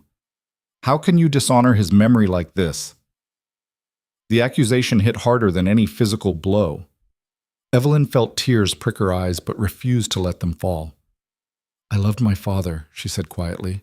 "I loved Samuel. And I'll carry their deaths with me until I die. But I won't let hate consume me. I won't become the kind of person who sees enemies instead of human beings." She took a shaky breath. "If that's dishonoring his memory in your eyes, then I'll have to live with that judgment. Marcus stared at her for another long moment, and she saw the exact instant when something between them broke permanently. Whatever affection he'd carried, whatever future he'd imagined, it died in his eyes and left only cold disappointment. "When the army comes," he said flatly, "don't expect mercy. For any of you." He wheeled his horse around and galloped from the camp, his men scrambling to follow. They disappeared into the darkness, and silence fell like a blanket over everyone who remained. Evelyn stood alone in the firelight, shaking with reaction and adrenaline, until she felt a presence beside her. Voss had approached silently, and now he stood looking in the direction Marcus had vanished. "You should have gone with him," Voss said quietly. Evelyn turned to stare at him. "What?" "He offered you safety, a return to your people. You should have taken it." "You wanted me to leave?" "I want you to survive." Voss finally looked at her, and his expression was complicated. "In 3 days, soldiers will come. Not 6 men under a white flag, but an army with orders to kill or capture everyone here. You staying?" He shook his head. "You have chosen a side in a war you did not start. That choice has consequences." "I know," Evelyn said, though she was only beginning to truly understand the weight of what she'd done. Voss studied her face like he was searching for something. "Why did you choose this side, after everything? Why?" The question hung between them, enormous and impossible to answer simply. Evelyn thought about her father and Samuel, about the burning fort and 7 days of desert vengeance. She thought about Nalin's kindness and Kiona's laughter, and the children who'd started to wave at her shyly. She thought about watching Voss lead his people with quiet strength and impossible patience. "Because hate was killing me," she admitted finally. "And I wanted to live." Something shifted in Voss's expression, the walls he kept between himself and everyone else lowering just slightly. "Living is harder than dying. You will regret this choice before the end." "Probably," Evelyn agreed, "but it's my choice to make." Voss nodded slowly, accepting that. Then he raised his voice to address the whole camp, switching to Apache. Evelyn caught maybe 1 word in 3, but she understood the tone, urgent, commanding, preparing them for what was coming. Warriors straightened, women began gathering children, and the organized chaos of preparation began. Nalin appeared at Evelyn's elbow and gently guided her away from the center of activity. "Come, much to do. If we run fast." "Run where?" Evelyn asked. "He said the desert has 1,000 hiding places, but 200 soldiers. Not all hiding places are in desert," Nalin said cryptically. "You see, but first, we prepare." The camp transformed overnight. Everything not essential was abandoned. Structures left standing, belongings cached in hidden spots among the rocks, supplies redistributed to what could be carried on horseback or on foot. Children old enough to walk were given small packs. Elders who couldn't ride were assigned to travois that would be pulled behind horses. Every warrior checked weapons, sharpened blades, counted ammunition. Evelyn worked alongside the women, packing food and medicine into leather bags, helping to break down anything that could be quickly salvaged. Her hands moved automatically, but her mind kept replaying the confrontation with Marcus. The shock on his face, the disappointment, the cold certainty in his final words. She'd crossed a line tonight, and there was no going back. Near midnight, Evelyn stood at the edge of camp looking out over the darkened desert. The stars overhead were impossibly bright, and somewhere in the distance, a coyote called into the night. She heard footsteps behind her and didn't need to turn to know who it was. Voss had a particular way of moving, silent but somehow announcing his presence anyway. "Cannot sleep?" he asked. "Too much to think about." Evelyn glanced at him. In the starlight, his face was all sharp shadows and harder edges. "Are we really going to outrun 200 soldiers?" "Outrun? No." "Disappear?" "Yes." Voss gestured at the desert. "Your people think the land is empty. They see sand and rock and nothing else. But we see water sources hidden in canyons, caves that stay cool in summer, trails that only exist if you know how to read the stone. The desert protects those who understand it. And if they catch us anyway? Then we fight. Simple, final. No bravado or false assurance. Evelyn was quiet for a moment, then asked the question that had been burning in her mind since the parley. Why didn't you trade me to Marcus? You could have used me as a bargaining chip, bought time, maybe prevented the attack entirely. Voss was silent for so long she thought he wouldn't answer. When he finally spoke, his voice was low. You asked to stay. That matters. Does it? I'm still white, still the daughter of the man you killed, still someone who chose to see us as human, Voss interrupted. That is rare, too rare to waste. He turned to look at her directly. Also, using you like that would make me the monster you believed I was. I have done many things I am not proud of, but I will not become that. The admission surprised Evelyn. You care what I think of you? I care about the truth. Voss looked back at the desert. You came here believing I was pure evil. Now you have seen what? That I am complicated?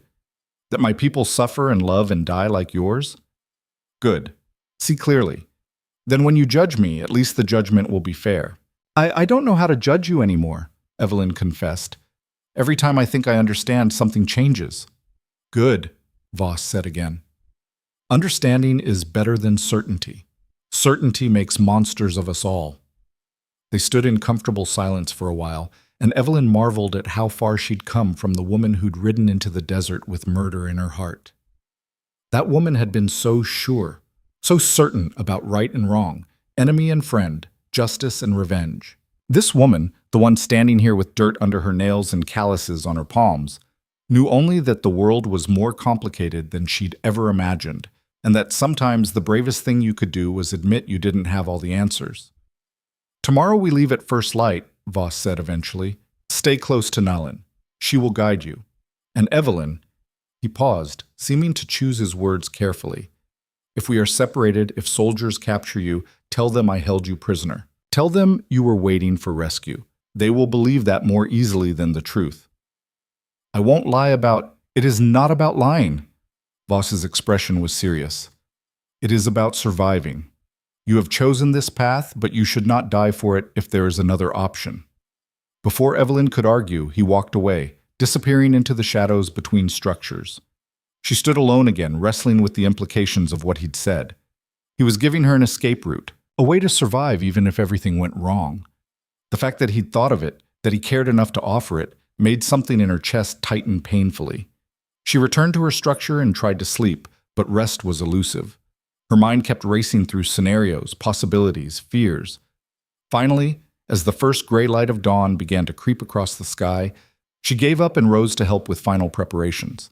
The camp had been stripped nearly bare. Only the structures themselves remained, empty shells that would tell soldiers they'd been here but give no clue where they'd gone. Warriors mounted their horses, women gathered children, and elders took their places on the travois with the dignity of people who'd done this many times before. Voss rode to the front of the column, and when he raised his hand, everyone fell silent. He said something in Apache, a few words that were met with nods and murmured agreement. Then he turned his horse and led them out of the camp, heading not southeast or northwest, but straight toward the towering red cliffs that Evelyn had assumed were impassable.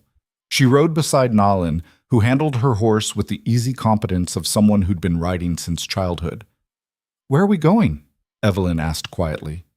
"Place the soldiers cannot follow," Nalin replied. "Place where even desert cannot kill us, if we are careful." "How is that possible?" Nalin smiled mysteriously. "You see." They rode for hours as the sun climbed higher and the heat became oppressive. The cliffs grew larger and larger until they towered overhead like ancient sentinels. Evelyn's neck ached from craning to see their tops, and she couldn't imagine how anyone could scale such heights, let alone bring horses and children and elderly.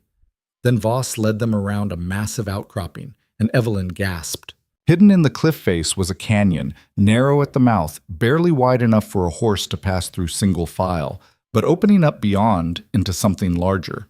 The walls were so high and close that the sky was just a ribbon of blue overhead, and the temperature immediately dropped by several degrees in the blessed shade. They filed through the narrow entrance one by one, and with each passing moment, Evelyn felt like she was entering another world entirely. The canyon twisted and turned, revealing pools of clear water fed by underground springs, vegetation growing thick and green where moisture collected, even small trees somehow thriving in this hidden sanctuary. After nearly an hour of navigating the winding passage, the canyon opened into a vast hidden valley. Evelyn's breath caught. The valley was perhaps a mile across, ringed entirely by sheer cliffs that would be impossible to scale without specialized equipment. Water flowed from a spring in the center, creating a small stream that fed gardens of desert plants and even a few scraggly but determined trees. Ancient structures, some collapsed, some still partially intact, dotted the valley floor, evidence that people had lived here long ago. It was perfect, defendable, sustainable, and completely invisible from the outside unless you knew exactly where to look. The columns spread out into the valley, and Evelyn watched in amazement as people began setting up camp with the efficiency of long practice. Clearly, this wasn't the first time they'd retreated to this sanctuary. The old ones lived here, Nalin explained, noticing Evelyn's wonder. Many generations passed. When they left, the knowledge of this place stayed with certain families. Only Kieran and a few elders know the way through the canyon. It changes, you see. Rockfalls, flash floods, new passages opening while old ones close. The land protects its secrets. How long can we survive here? Months if needed. We have water, some food that grows wild, and we bring supplies. Nalin gestured at the collapsed structures. We rebuild what we need, hunt what we can in the valleys beyond. There are other ways out, small passages that lead to hunting grounds. But the main entrance? She pointed back toward where they'd entered. That is only way for horses and many people. Easy to defend, impossible to find unless someone shows you. Evelyn felt hope kindle in her chest for the first time since Marcus's warning. Maybe they really could disappear. Maybe the soldiers would search and find nothing but empty camps and cold trails. Maybe survival was actually possible. She spent the rest of the day helping to establish the new camp. And as the sun set behind the canyon walls, painting the rocks in shades of orange and red and purple, Evelyn realized something fundamental had shifted inside her. She'd stopped thinking in terms of us and them. These weren't Voss's people anymore. They weren't enemies or captors or even reluctant hosts. They were just people. And somehow, without her quite noticing when it happened, they'd become her people too. The thought should have terrified her. Instead, it felt like coming home. 3 days passed in the hidden valley with no sign of soldiers, and Evelyn began to believe they might actually be safe. The camp settled into a cautious routine, warriors posted as sentries at the canyon entrance, women tending gardens and preparing food, children playing in the shallow stream with laughter that echoed off the canyon walls. It felt almost normal, if you could ignore the weapons always kept within reach, and the way every adult's eyes constantly scanned the cliff tops for threats. On the fourth morning, everything changed. Evelyn was hauling water from the spring when she heard shouting. She dropped the vessel and ran toward the commotion, her heart already racing. A scout had returned, his horse lathered with sweat, and he was speaking rapidly to Voss and Apache while gesturing urgently toward the canyon entrance. Kiona appeared beside Evelyn, her face grim. "Soldiers," she translated quietly. "They found the old camp. They are searching, getting closer." "How close?" Evelyn demanded. "Maybe one day's ride, maybe less." Kiona's hand moved to the knife at her belt. "They have trackers, good ones, following the trail we left." Evelyn's mind raced. They'd been careful, covering their tracks as much as possible, but moving this many people inevitably left signs. And if the army had skilled trackers, Apache scouts probably, men who knew this land as well as Voss did, then the hidden canyon might not stay hidden for long. Voss dismissed the scout and turned to address the gathered crowd. His voice was calm, but there was steel underneath. Evelyn caught fragments. Prepare. Defend. Children to the back caves.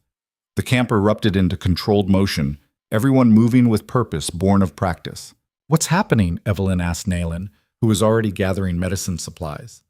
"We prepare for siege," the older woman said grimly. "If they find the entrance, we cannot run. We must fight." "Against 200 soldiers?" "Against however many fit through the canyon." Nalin handed Evelyn a bag of bandages and herbs. Numbers matter less when only 2 men can walk side by side. The canyon entrance is perfect kill point, if we must use it. The logic was sound but terrifying. Evelyn helped Nalin carry supplies to a shelter that had been designated for the wounded, her stomach churning with dread and something else. Fear, yes, but also a strange, fierce determination. These people had become hers. This place had become home, and she would defend it. By midday, the camp had transformed into a fortress.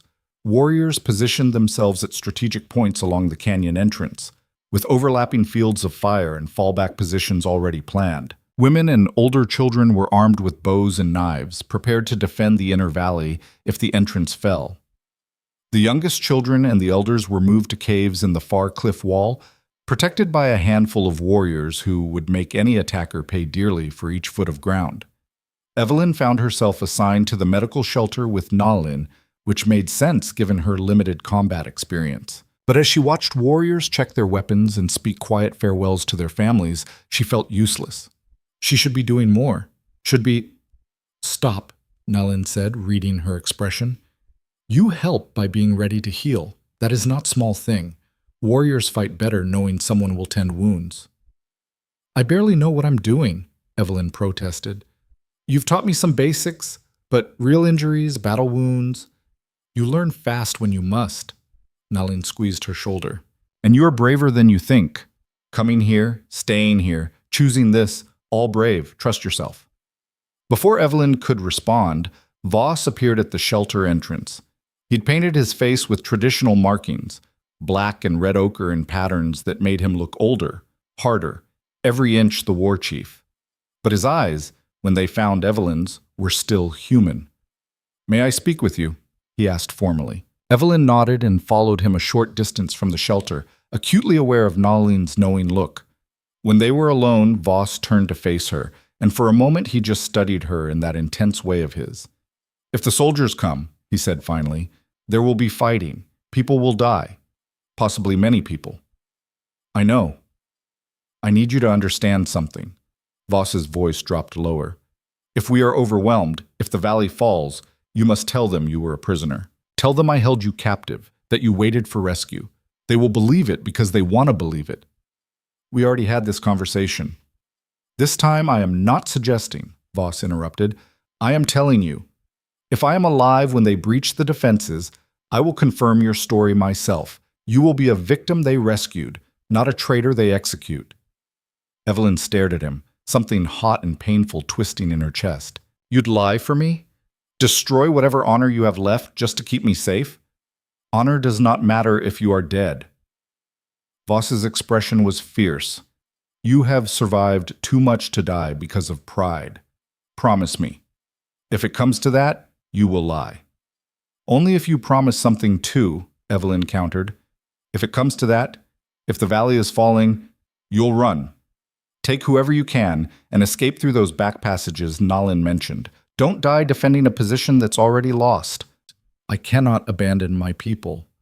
I'm not asking you to abandon them. I'm asking you to save who you can.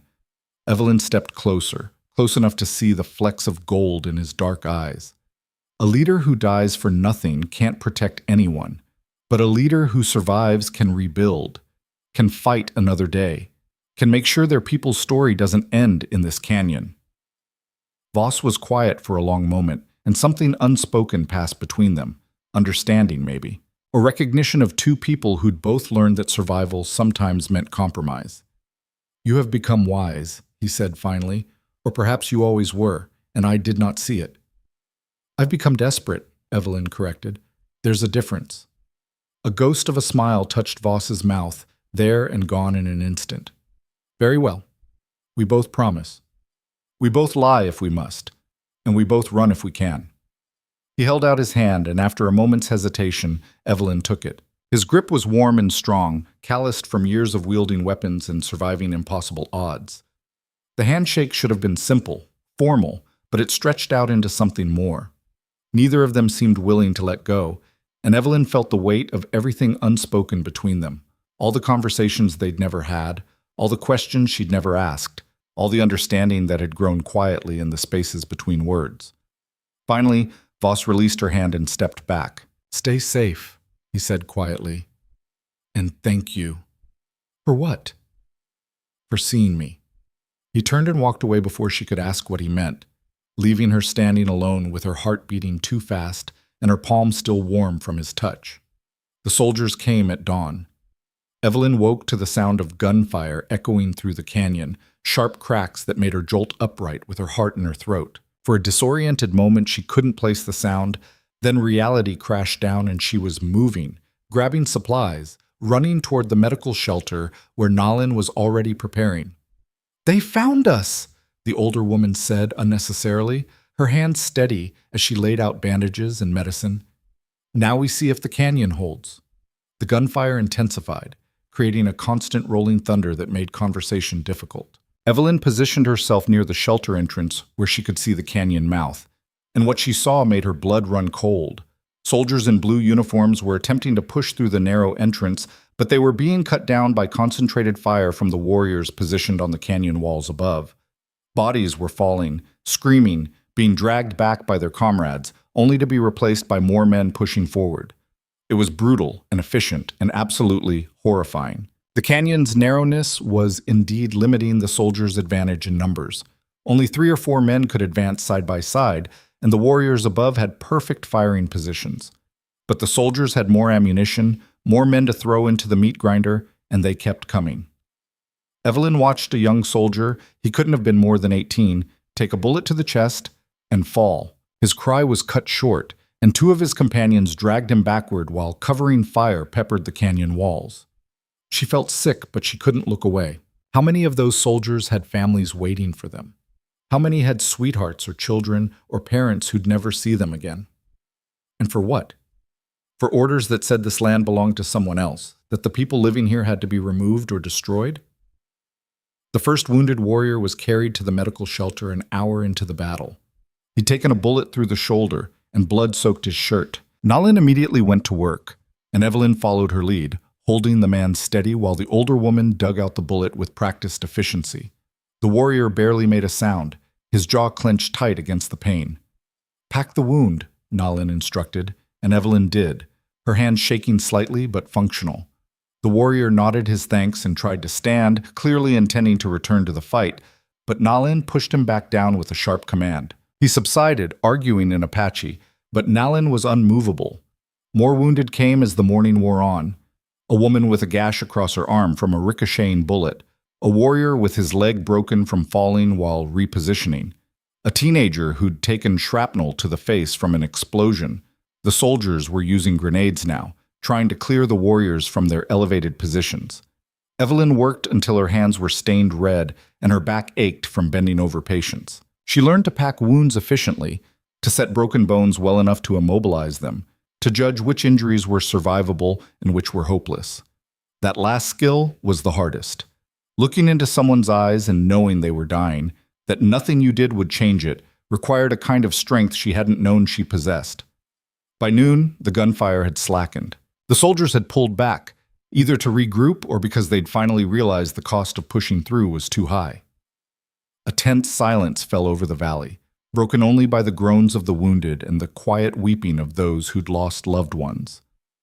Evelyn emerged from the medical shelter, exhausted and covered in blood, and found Voss standing near the canyon entrance surveying the defenses. He'd taken a bullet graze across his ribs. She could see the tear in his shirt and the blood staining the fabric.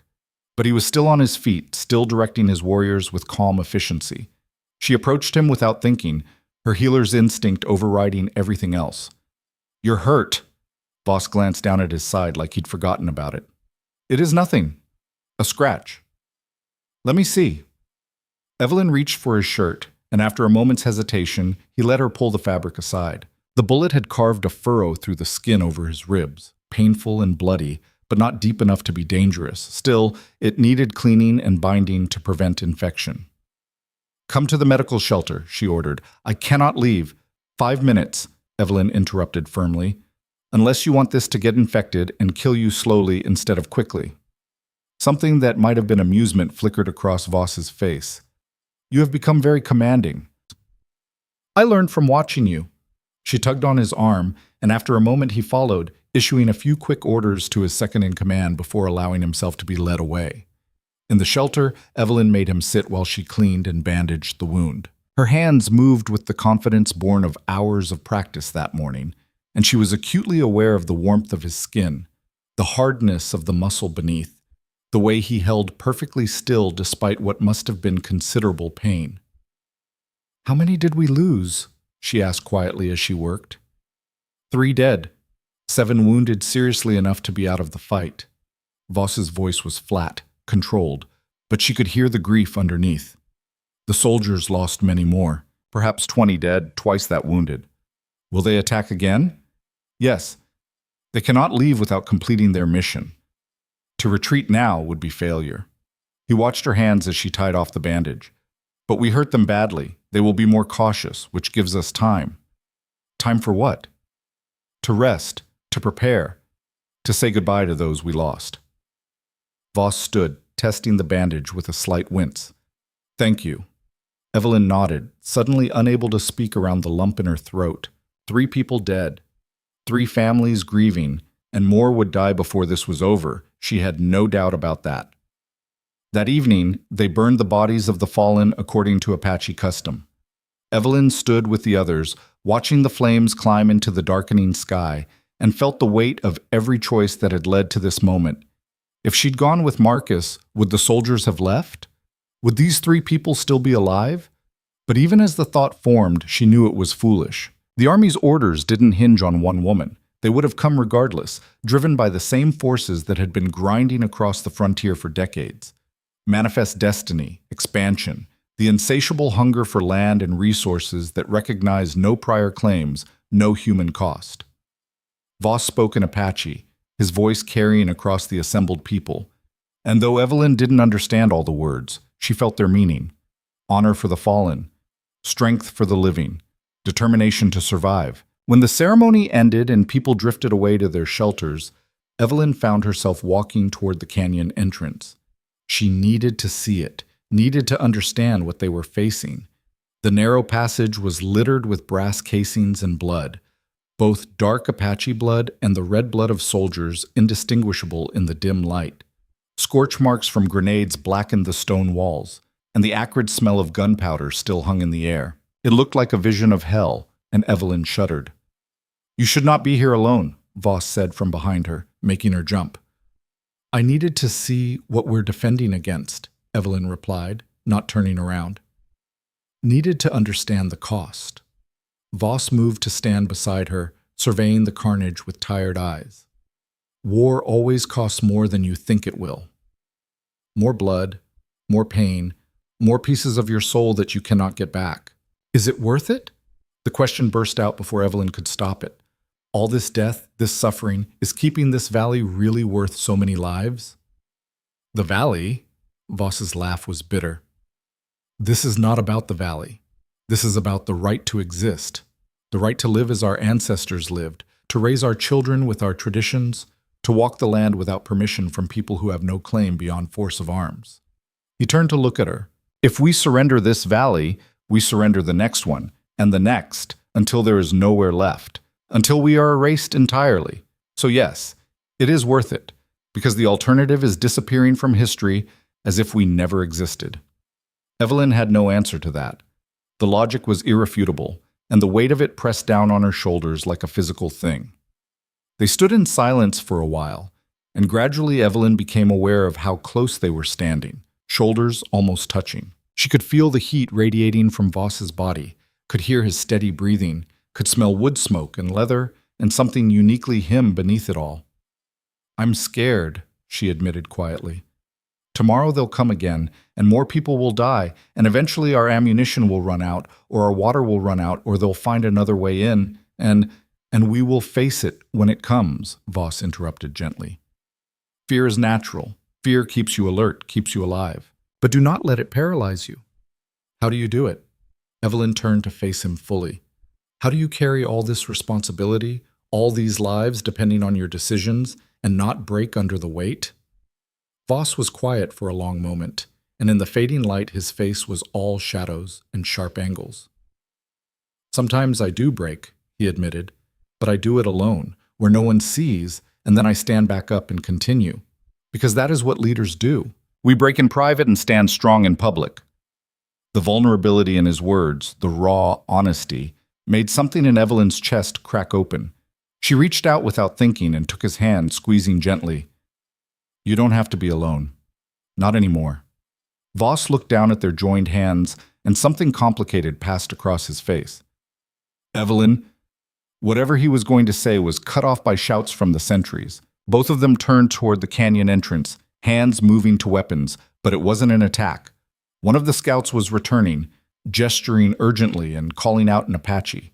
Voss strode toward him with Evelyn close behind. The scout spoke rapidly, pointing back toward the entrance, and Voss's expression darkened with each word. "What is it?" Evelyn demanded. "The soldiers have sent another negotiator," Voss said grimly. "Under white flag. They want to parley. It could be a trap. It could be. Or it could be genuine." Voss studied the canyon entrance with calculating eyes. "Either way, I must go see what they want. Stay here." "No," Evelyn said firmly. "If you're going, I'm going with you." "Evelyn, they know I'm here. Marcus saw me. Maybe my presence will remind them we're not just targets, we're people." She met his eyes. "And maybe if they see a white woman choosing to stand with you, it'll make them think twice about what they're doing." Voss looked like he wanted to argue, but after a moment he nodded curtly. "Stay behind me. If there is shooting, you run. Understood?" "Understood." They walked toward the canyon entrance together, and Evelyn's heart hammered with each step. This could be the moment everything ended. A bullet from the darkness, a sudden attack, betrayal dressed up as negotiation. But she kept walking, kept her spine straight and her chin up because fear was natural but cowardice was a choice. The white flag was visible well before they reached the entrance, a pale banner catching the last light of day. 2 soldiers stood beneath it, and even at a distance Evelyn recognized Marcus's stiff military bearing.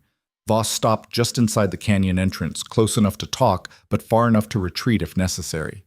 Marcus stepped forward, and in the dying light his face was haggard, aged beyond his years. When he saw Evelyn beside Voss, he flinched visibly. "Miss Hale," he said formally, like they were strangers at a social function instead of enemies across a battlefield. "I see you're still with them." "Captain Webb," Evelyn replied, matching his formality. "I see you're still following orders that will get good men killed." Marcus's jaw tightened. "I'm here to offer terms one final time. Surrender yourselves for trial. Release your hostage." He gestured at Evelyn, "and we'll guarantee safe conduct to a reservation where you'll be provided for." "A reservation," Voss repeated flatly. "You mean a prison, where our children will be taken to schools that strip away their language and culture, where we will be dependent on government rations that may or may not arrive, where we will slowly die of disease and despair while our land is divided among settlers." He shook his head. "That is not mercy, Captain. That is slow execution." "It's better than dying here." Marcus's control cracked slightly. "You've lost 3 people today. We've lost 20. Those are my men, soldiers I trained and led, and they're dead because you won't accept reality. The frontier is closing. The age of free-roaming tribes is over. You can adapt or you can die, but you cannot win." "We are already winning," Voss countered. "Every day we remain free is victory. Every child who grows up speaking their language, following their traditions, living as their ancestors lived, that is victory against everything your government has tried to destroy. That's madness. That's survival." Voss's voice hardened. "You speak of reality, Captain. Here is reality. You cannot take this canyon without losing half your men, maybe more. And even if you succeed, we have other refuges, other hidden places your maps do not show. You can chase us for years and catch only shadows. So who really wins? The army that takes a valley at the cost of dozens of soldiers? Or the people who disappear and continue to exist despite everything?" Marcus looked like he was aging in real time, the weight of command crushing down on his shoulders. He turned his attention to Evelyn, and his voice softened slightly. "This is your last chance," he said. "Come with us now, please. Whatever he's told you, whatever you think you owe these people, it's not worth dying for." Evelyn felt Voss tense beside her, but she stepped forward before he could speak. "You're wrong, Marcus. It's exactly worth dying for. These people have shown me more humanity in 6 weeks than I saw in years at the fort. They've treated me with respect, taught me to survive, given me purpose when I was drowning in hate." She took a breath. "I'm not a hostage.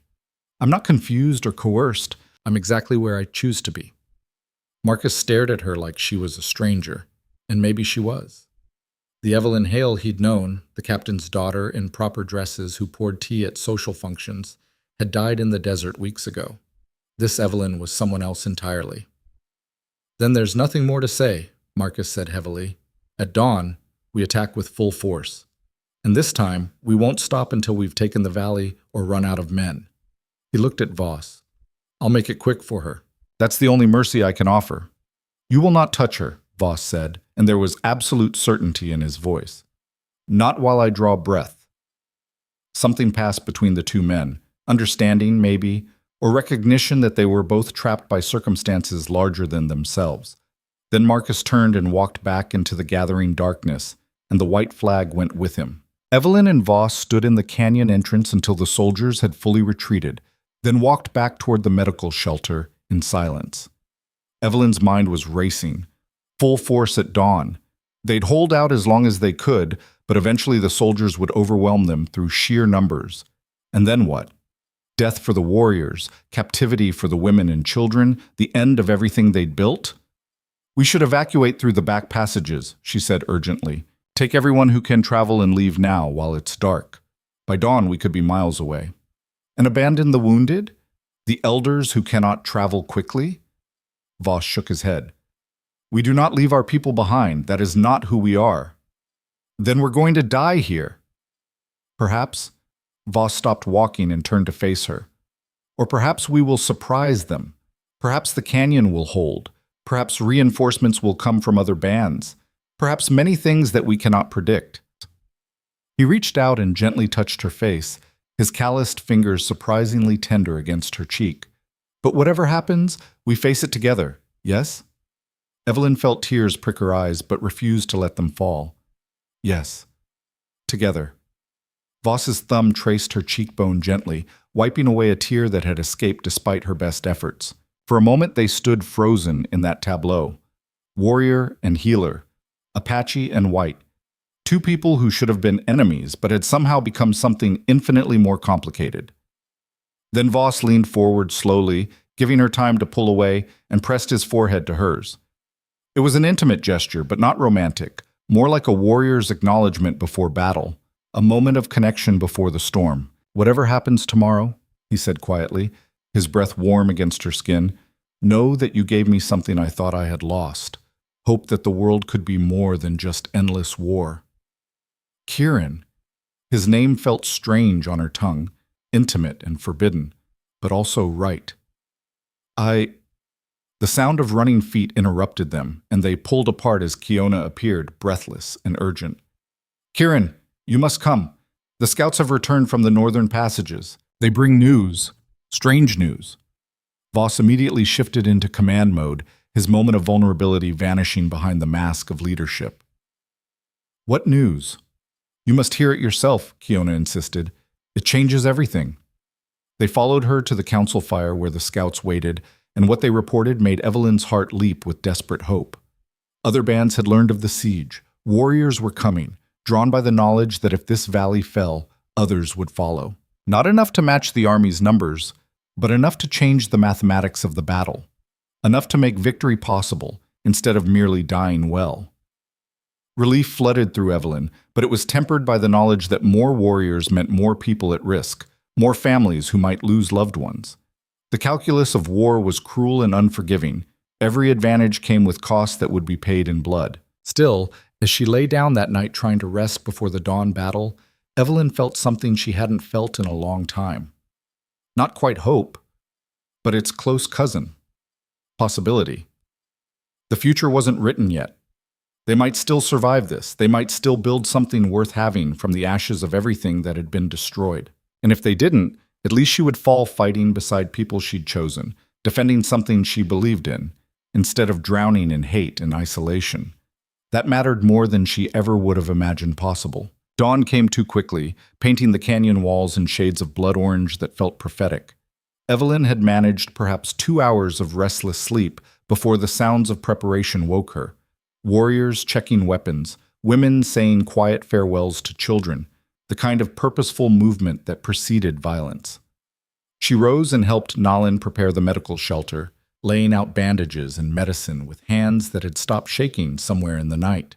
Fear was still there, coiled in her stomach like a snake, but it had been joined by something harder and colder: determination.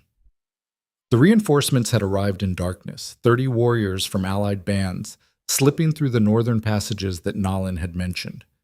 It wasn't enough to even the numbers, but it was enough to make the soldiers pay dearly for every foot of ground. Voss had integrated them into the defenses with quiet efficiency, and now the canyon entrance bristled with defenders ready to turn the narrow passage into a killing field.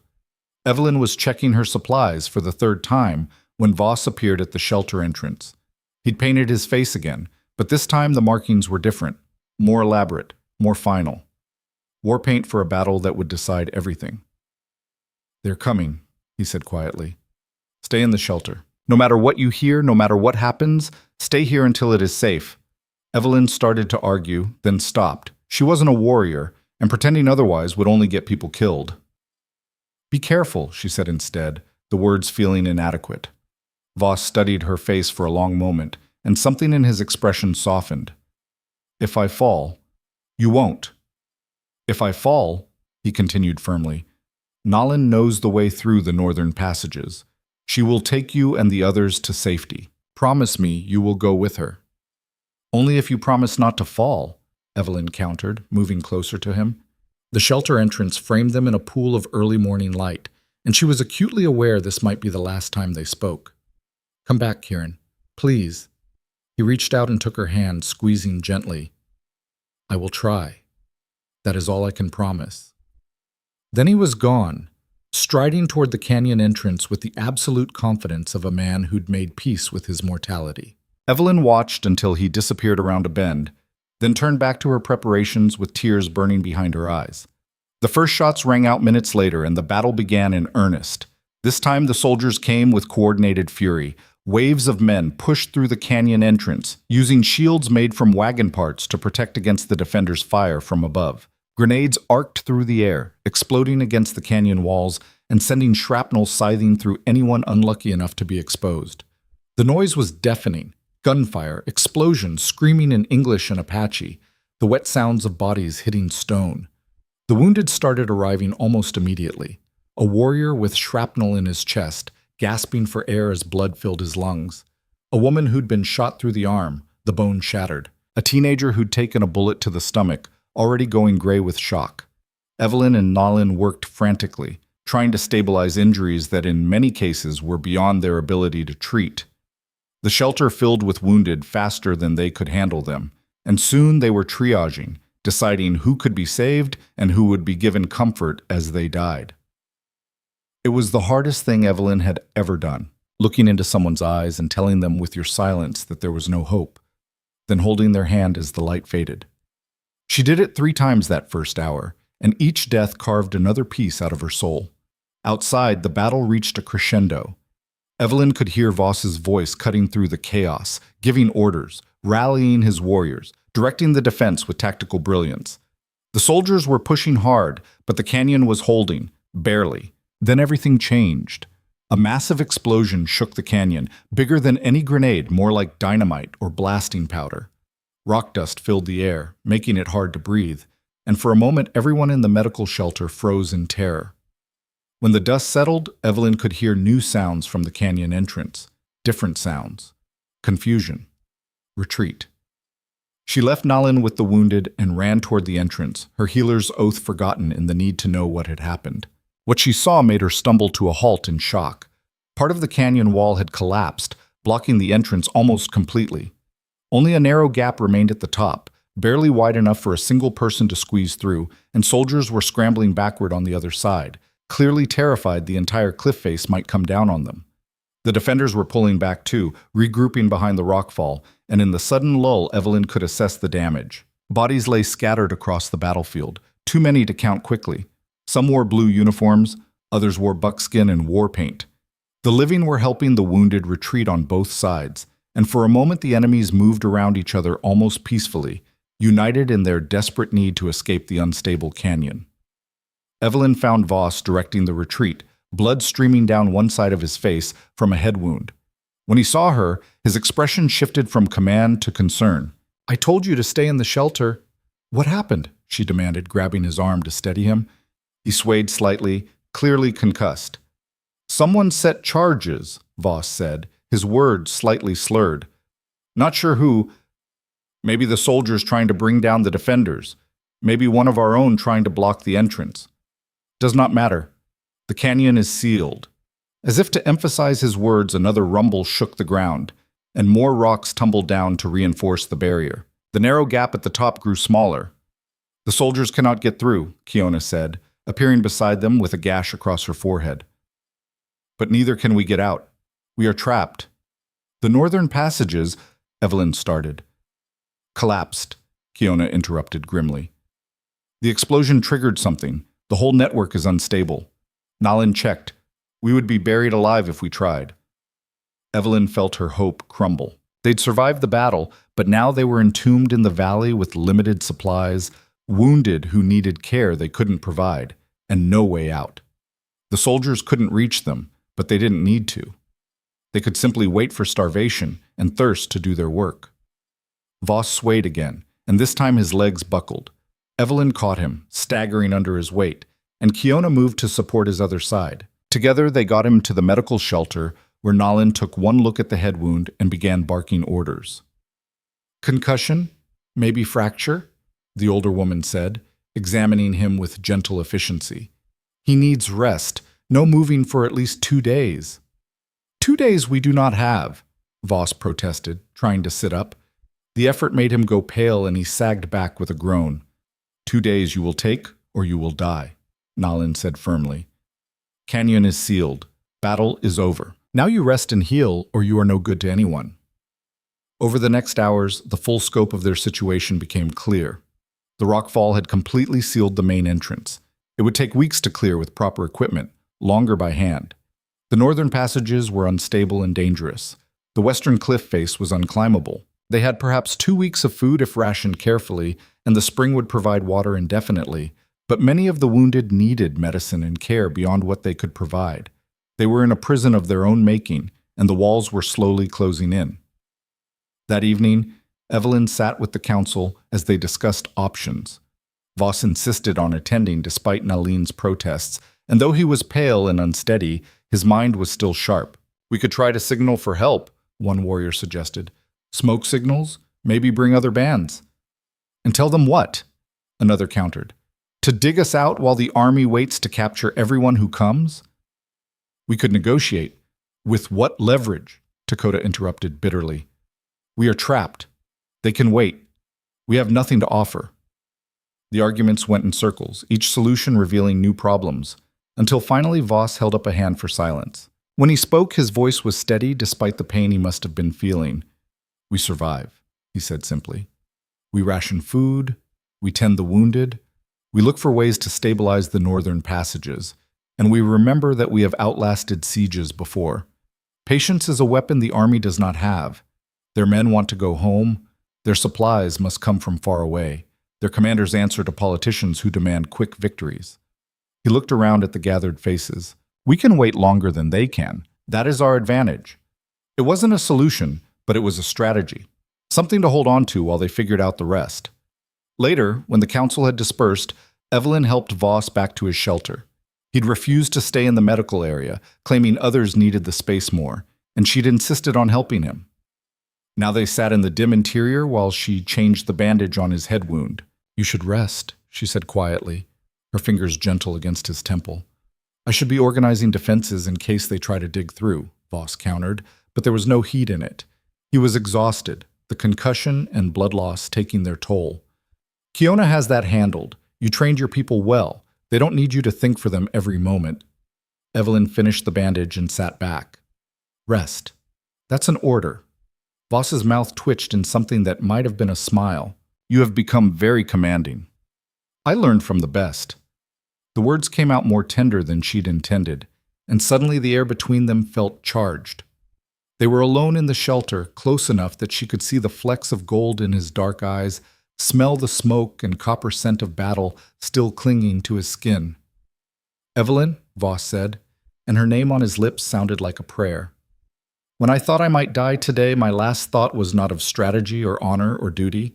It was of you." Her breath caught. "Kieran?" "I know it is impossible," he continued, the words tumbling out like he'd been holding them back too long. "I know I killed your father, that I am the enemy you came to destroy, that we are from different worlds. But somewhere in these weeks, you became—" He stopped, seeming to struggle for words. "You became the reason I want to survive, not just for my people, but for myself. For the possibility of a future where we might—" Evelyn didn't let him finish. She leaned forward and kissed him, cutting off the words with action.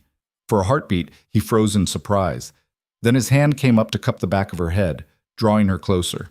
The kiss was gentle despite the violence they'd both survived, tender despite the impossibility of everything between them. When they finally pulled apart, both breathing hard, Voss rested his forehead against hers in that gesture that had become theirs. "This is madness," he whispered. "I know," Evelyn agreed, "but I don't care anymore. I'm tired of fighting what I feel." They stayed like that for a long moment, and Evelyn felt something settle into place inside her chest. This was right. Against all logic, against every rule of society and circumstance, this felt more right than anything she'd ever known. Whatever happened next, whether they escaped the valley or died here, at least she'd have this. This moment of connection, of choosing love over hate, of building something new from the ruins of everything that had been destroyed. The next days fell into a strange routine. The soldiers maintained a presence outside the sealed canyon, visible on the cliff tops if you knew where to look, but they made no attempt to dig through. They were waiting just as Voss had predicted, letting time and scarcity do their work. Inside the valley, life adapted. Hunters used the unstable northern passages carefully, bringing back what game they could find in the territories beyond. The spring gardens were expanded, every available space used to grow what food would survive. The wounded slowly healed or died, and new graves were dug in the rocky soil. Evelyn worked beside Nalin in the medical shelter, learning more each day, and in the evening she would sit with Voss and talk. They spoke of everything: his childhood watching his mother die, her years at the fort trying to be the perfect daughter, the weight of leadership and the cost of survival. Slowly, painfully, they stitched their separate stories into something shared. It was Dakota who found the way out. 2 weeks into the siege, the young warrior came running into camp with news that sent everyone into excited motion. He'd been exploring the unstable passages despite warnings, driven by the same grief and anger that had made him confront Evelyn weeks ago, and he'd found something. A crack in the northern cliff face, hidden behind a rockfall, that led to a narrow chimney climbing upward. It was dangerous, barely wide enough for one person, but it opened onto the mesa top miles from where the soldiers waited. "We can evacuate," Voss said, gathering the council immediately. "One at a time, through the night.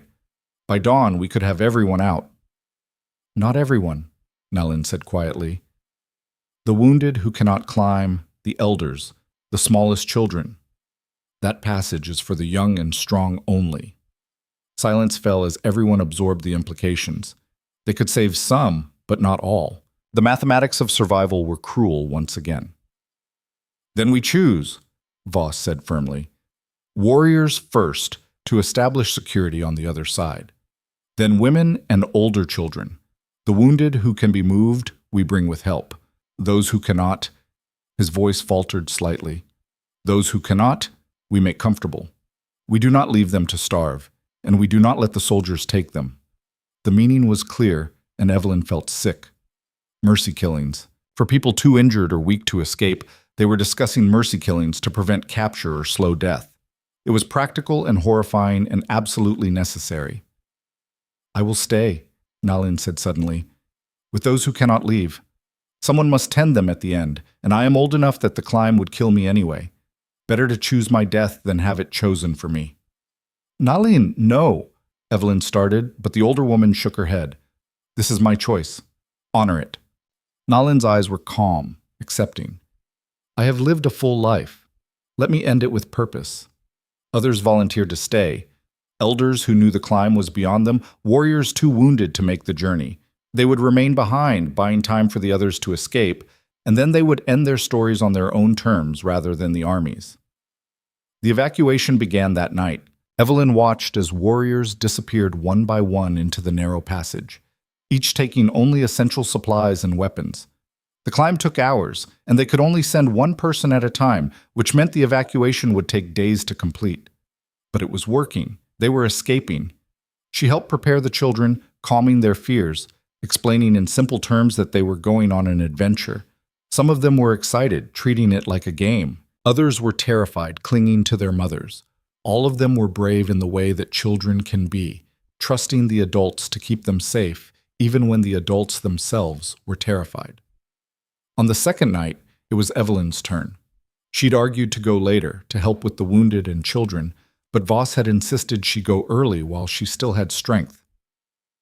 "We need healers on the other side," he'd said. "People will have injuries from the climb. You're needed there." It was logic she couldn't argue with, though leaving felt like abandonment. She said goodbye to Nalin, hugging the older woman fiercely while trying not to cry. "You taught me to survive," Evelyn whispered. "Thank you for everything." "You taught yourself," Nalin corrected gently. "I just showed you the tools. Now go and build a life worth the price we are paying for it." Evelyn hugged her once more, then turned to the passage before she could lose her nerve. The climb was everything she'd feared: dark, cramped, with loose rock that shifted under her hands and feet. Several times she was convinced she'd fall, convinced the chimney would collapse and bury her, but she kept climbing. Up and up into darkness, following the faint light of stars visible through the crack far above. When she finally emerged onto the mesa top, gasping and shaking, strong hands pulled her clear of the opening. Kiona was there, and several warriors, and they'd established a small camp hidden among the rocks. Behind them, the land stretched away into darkness, empty and free. They'd escaped. Over the next 3 days, more people emerged from the passage, women carrying children, warriors helping the wounded climb. Each arrival was celebrated quietly, and each one who didn't arrive, who'd been too injured or too weak, was mourned in silence. Voss came through on the final night with a handful of warriors, the last to leave. When Evelyn saw him emerge from the passage, filthy and exhausted, but alive, she ran to him without thinking. He caught her, holding tight, and for a moment they just stood there while the world continued around them. "Nalin?" Evelyn asked, though she already knew the answer. She chose to remain, she and 12 others. Voss's voice was rough with grief and exhaustion. "They will wait one more day, then end it peacefully. The soldiers will find bodies, but no victory." Evelyn felt tears slip down her cheeks, but she didn't sob. There would be time for grieving later. Right now, they needed to move.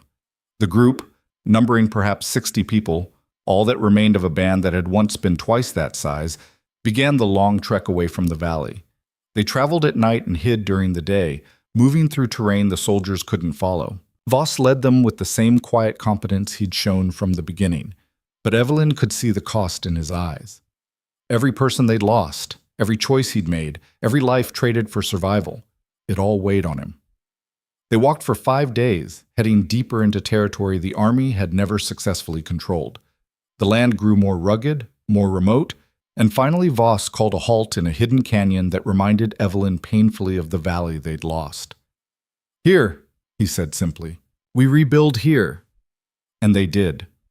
The weeks that followed were filled with brutal, exhausting work, building shelters from stone and brush, establishing gardens, hunting and gathering to build up food stores before winter came. Everyone worked from dawn to dusk, and slowly, painfully, something like a community began to emerge from the ashes. Evelyn worked alongside everyone else, and somewhere in the process of building this new life, the last walls between her and Voss came down completely. They didn't speak about it, didn't make any formal declaration, but everyone understood. She moved into his shelter. They ate together, worked together, planned together. They became a unit, and the people accepted it without question. Winter came hard that year, trapping them in the canyon with heavy snows that made travel impossible. But they'd prepared well, and the canyon protected them from the worst of the storms. Evelyn spent the long, dark months learning more from the remaining elders, absorbing knowledge about medicine and survival and traditions.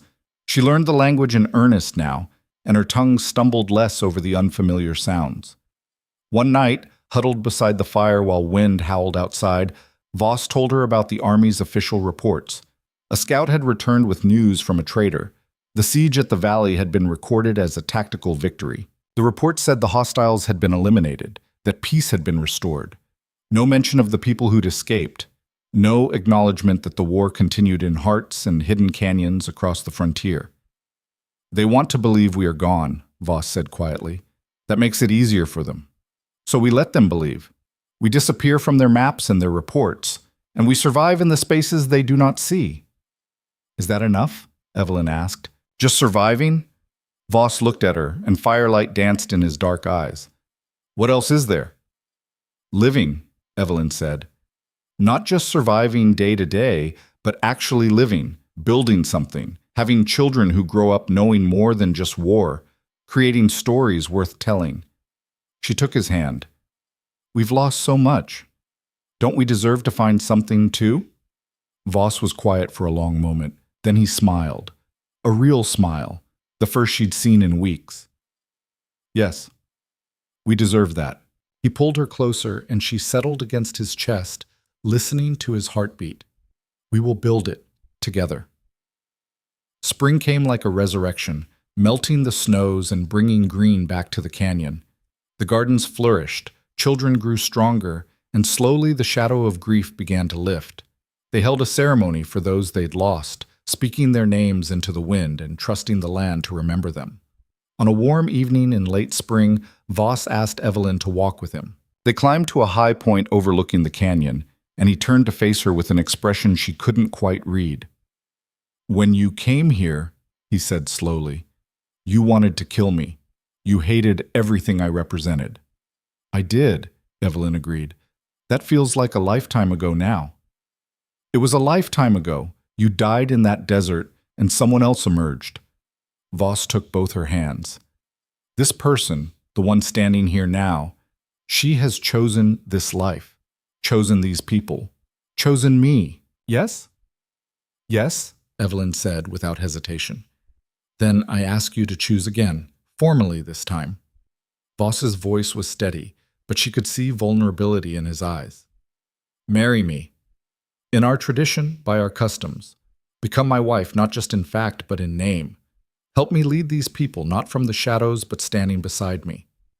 Evelyn felt her heart expand until it seemed too large for her chest. She thought about her father, about Samuel, about the girl she'd been who could never have imagined this moment. They would understand, she thought. Or maybe they wouldn't. But either way, this was her life now, and she was choosing it freely.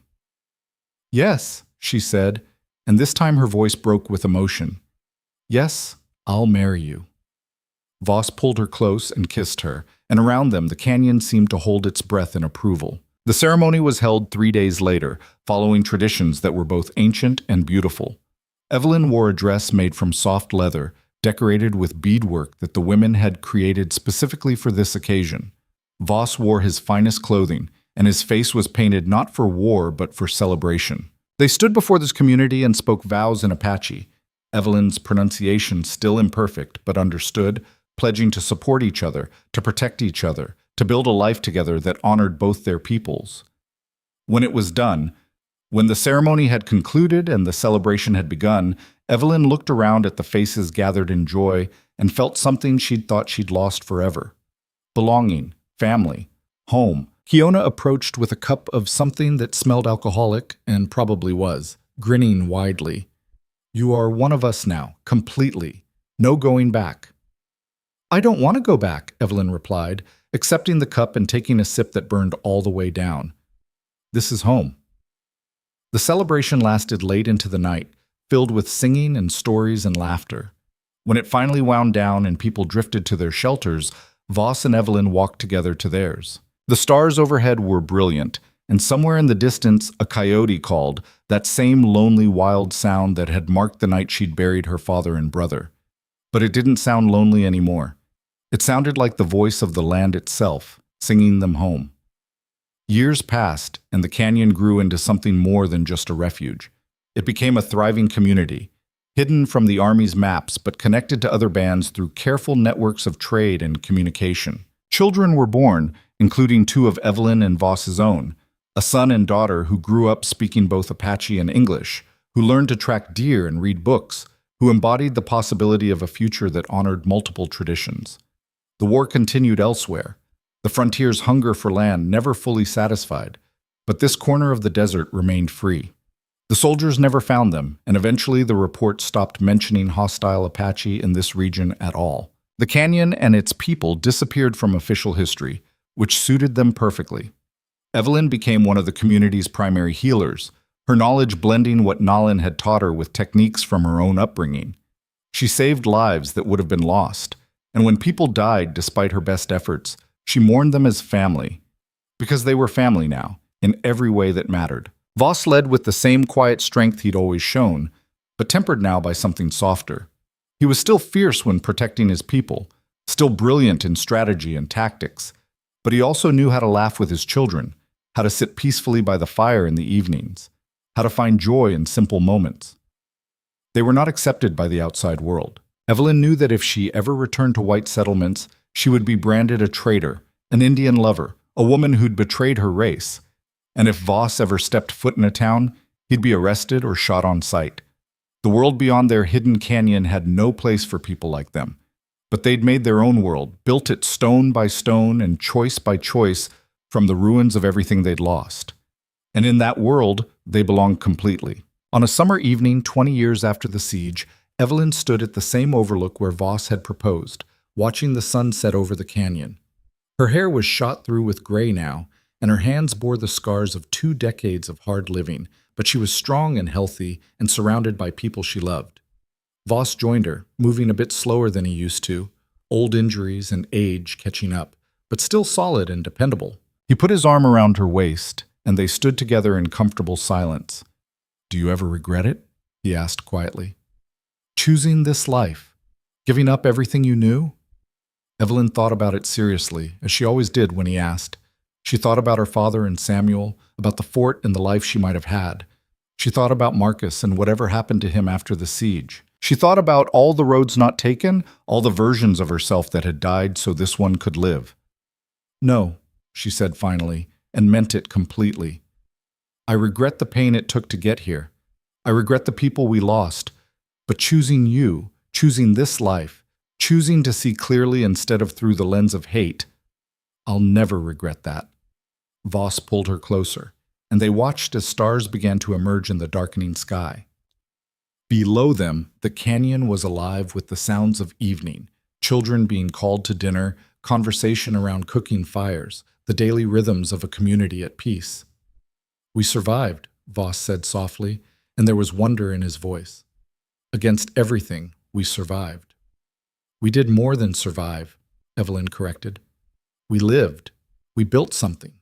We became something neither of us could have been alone." She turned to look at him, this man who'd been her enemy and became her salvation. "We won." Voss smiled, and in that smile was everything they'd fought for, everything they'd lost, everything they'd built together from ashes and determination. He kissed her gently, a kiss that tasted of smoke and desert wind and home. Far below, their children were helping prepare the evening meal, unaware their parents watched from above.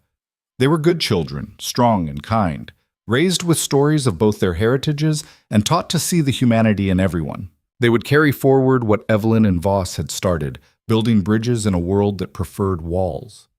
The future was uncertain, as it always was. The war between cultures would continue long after Evelyn and Voss were gone. But here, in this hidden canyon, they'd proven something important, that people from opposite sides of an impossible divide could find each other, could build something new, could choose love over hate and life over vengeance. It wasn't the ending Evelyn had imagined when she'd ridden into the desert with murder in her heart. It was better. It was real. It was hard-won and precious, and absolutely worth every moment of pain it had taken to achieve. As the last light faded from the sky and the stars took over completely, Evelyn leaned her head on Voss's shoulder and felt grateful. Grateful for survival, for second chances, for the strength to change course when everything inside her had screamed for revenge. Grateful for Nalin's wisdom and Kiona's friendship and all the people who'd shown her that the world was more complicated than she'd ever imagined. Most of all, she was grateful for this, for standing here with the man she loved, watching over the life they'd built together, knowing that tomorrow they'd wake up and do it all again. Building, growing, living. Not just surviving, but thriving in the spaces where the world said they shouldn't exist. And in the end, that was the greatest victory of all.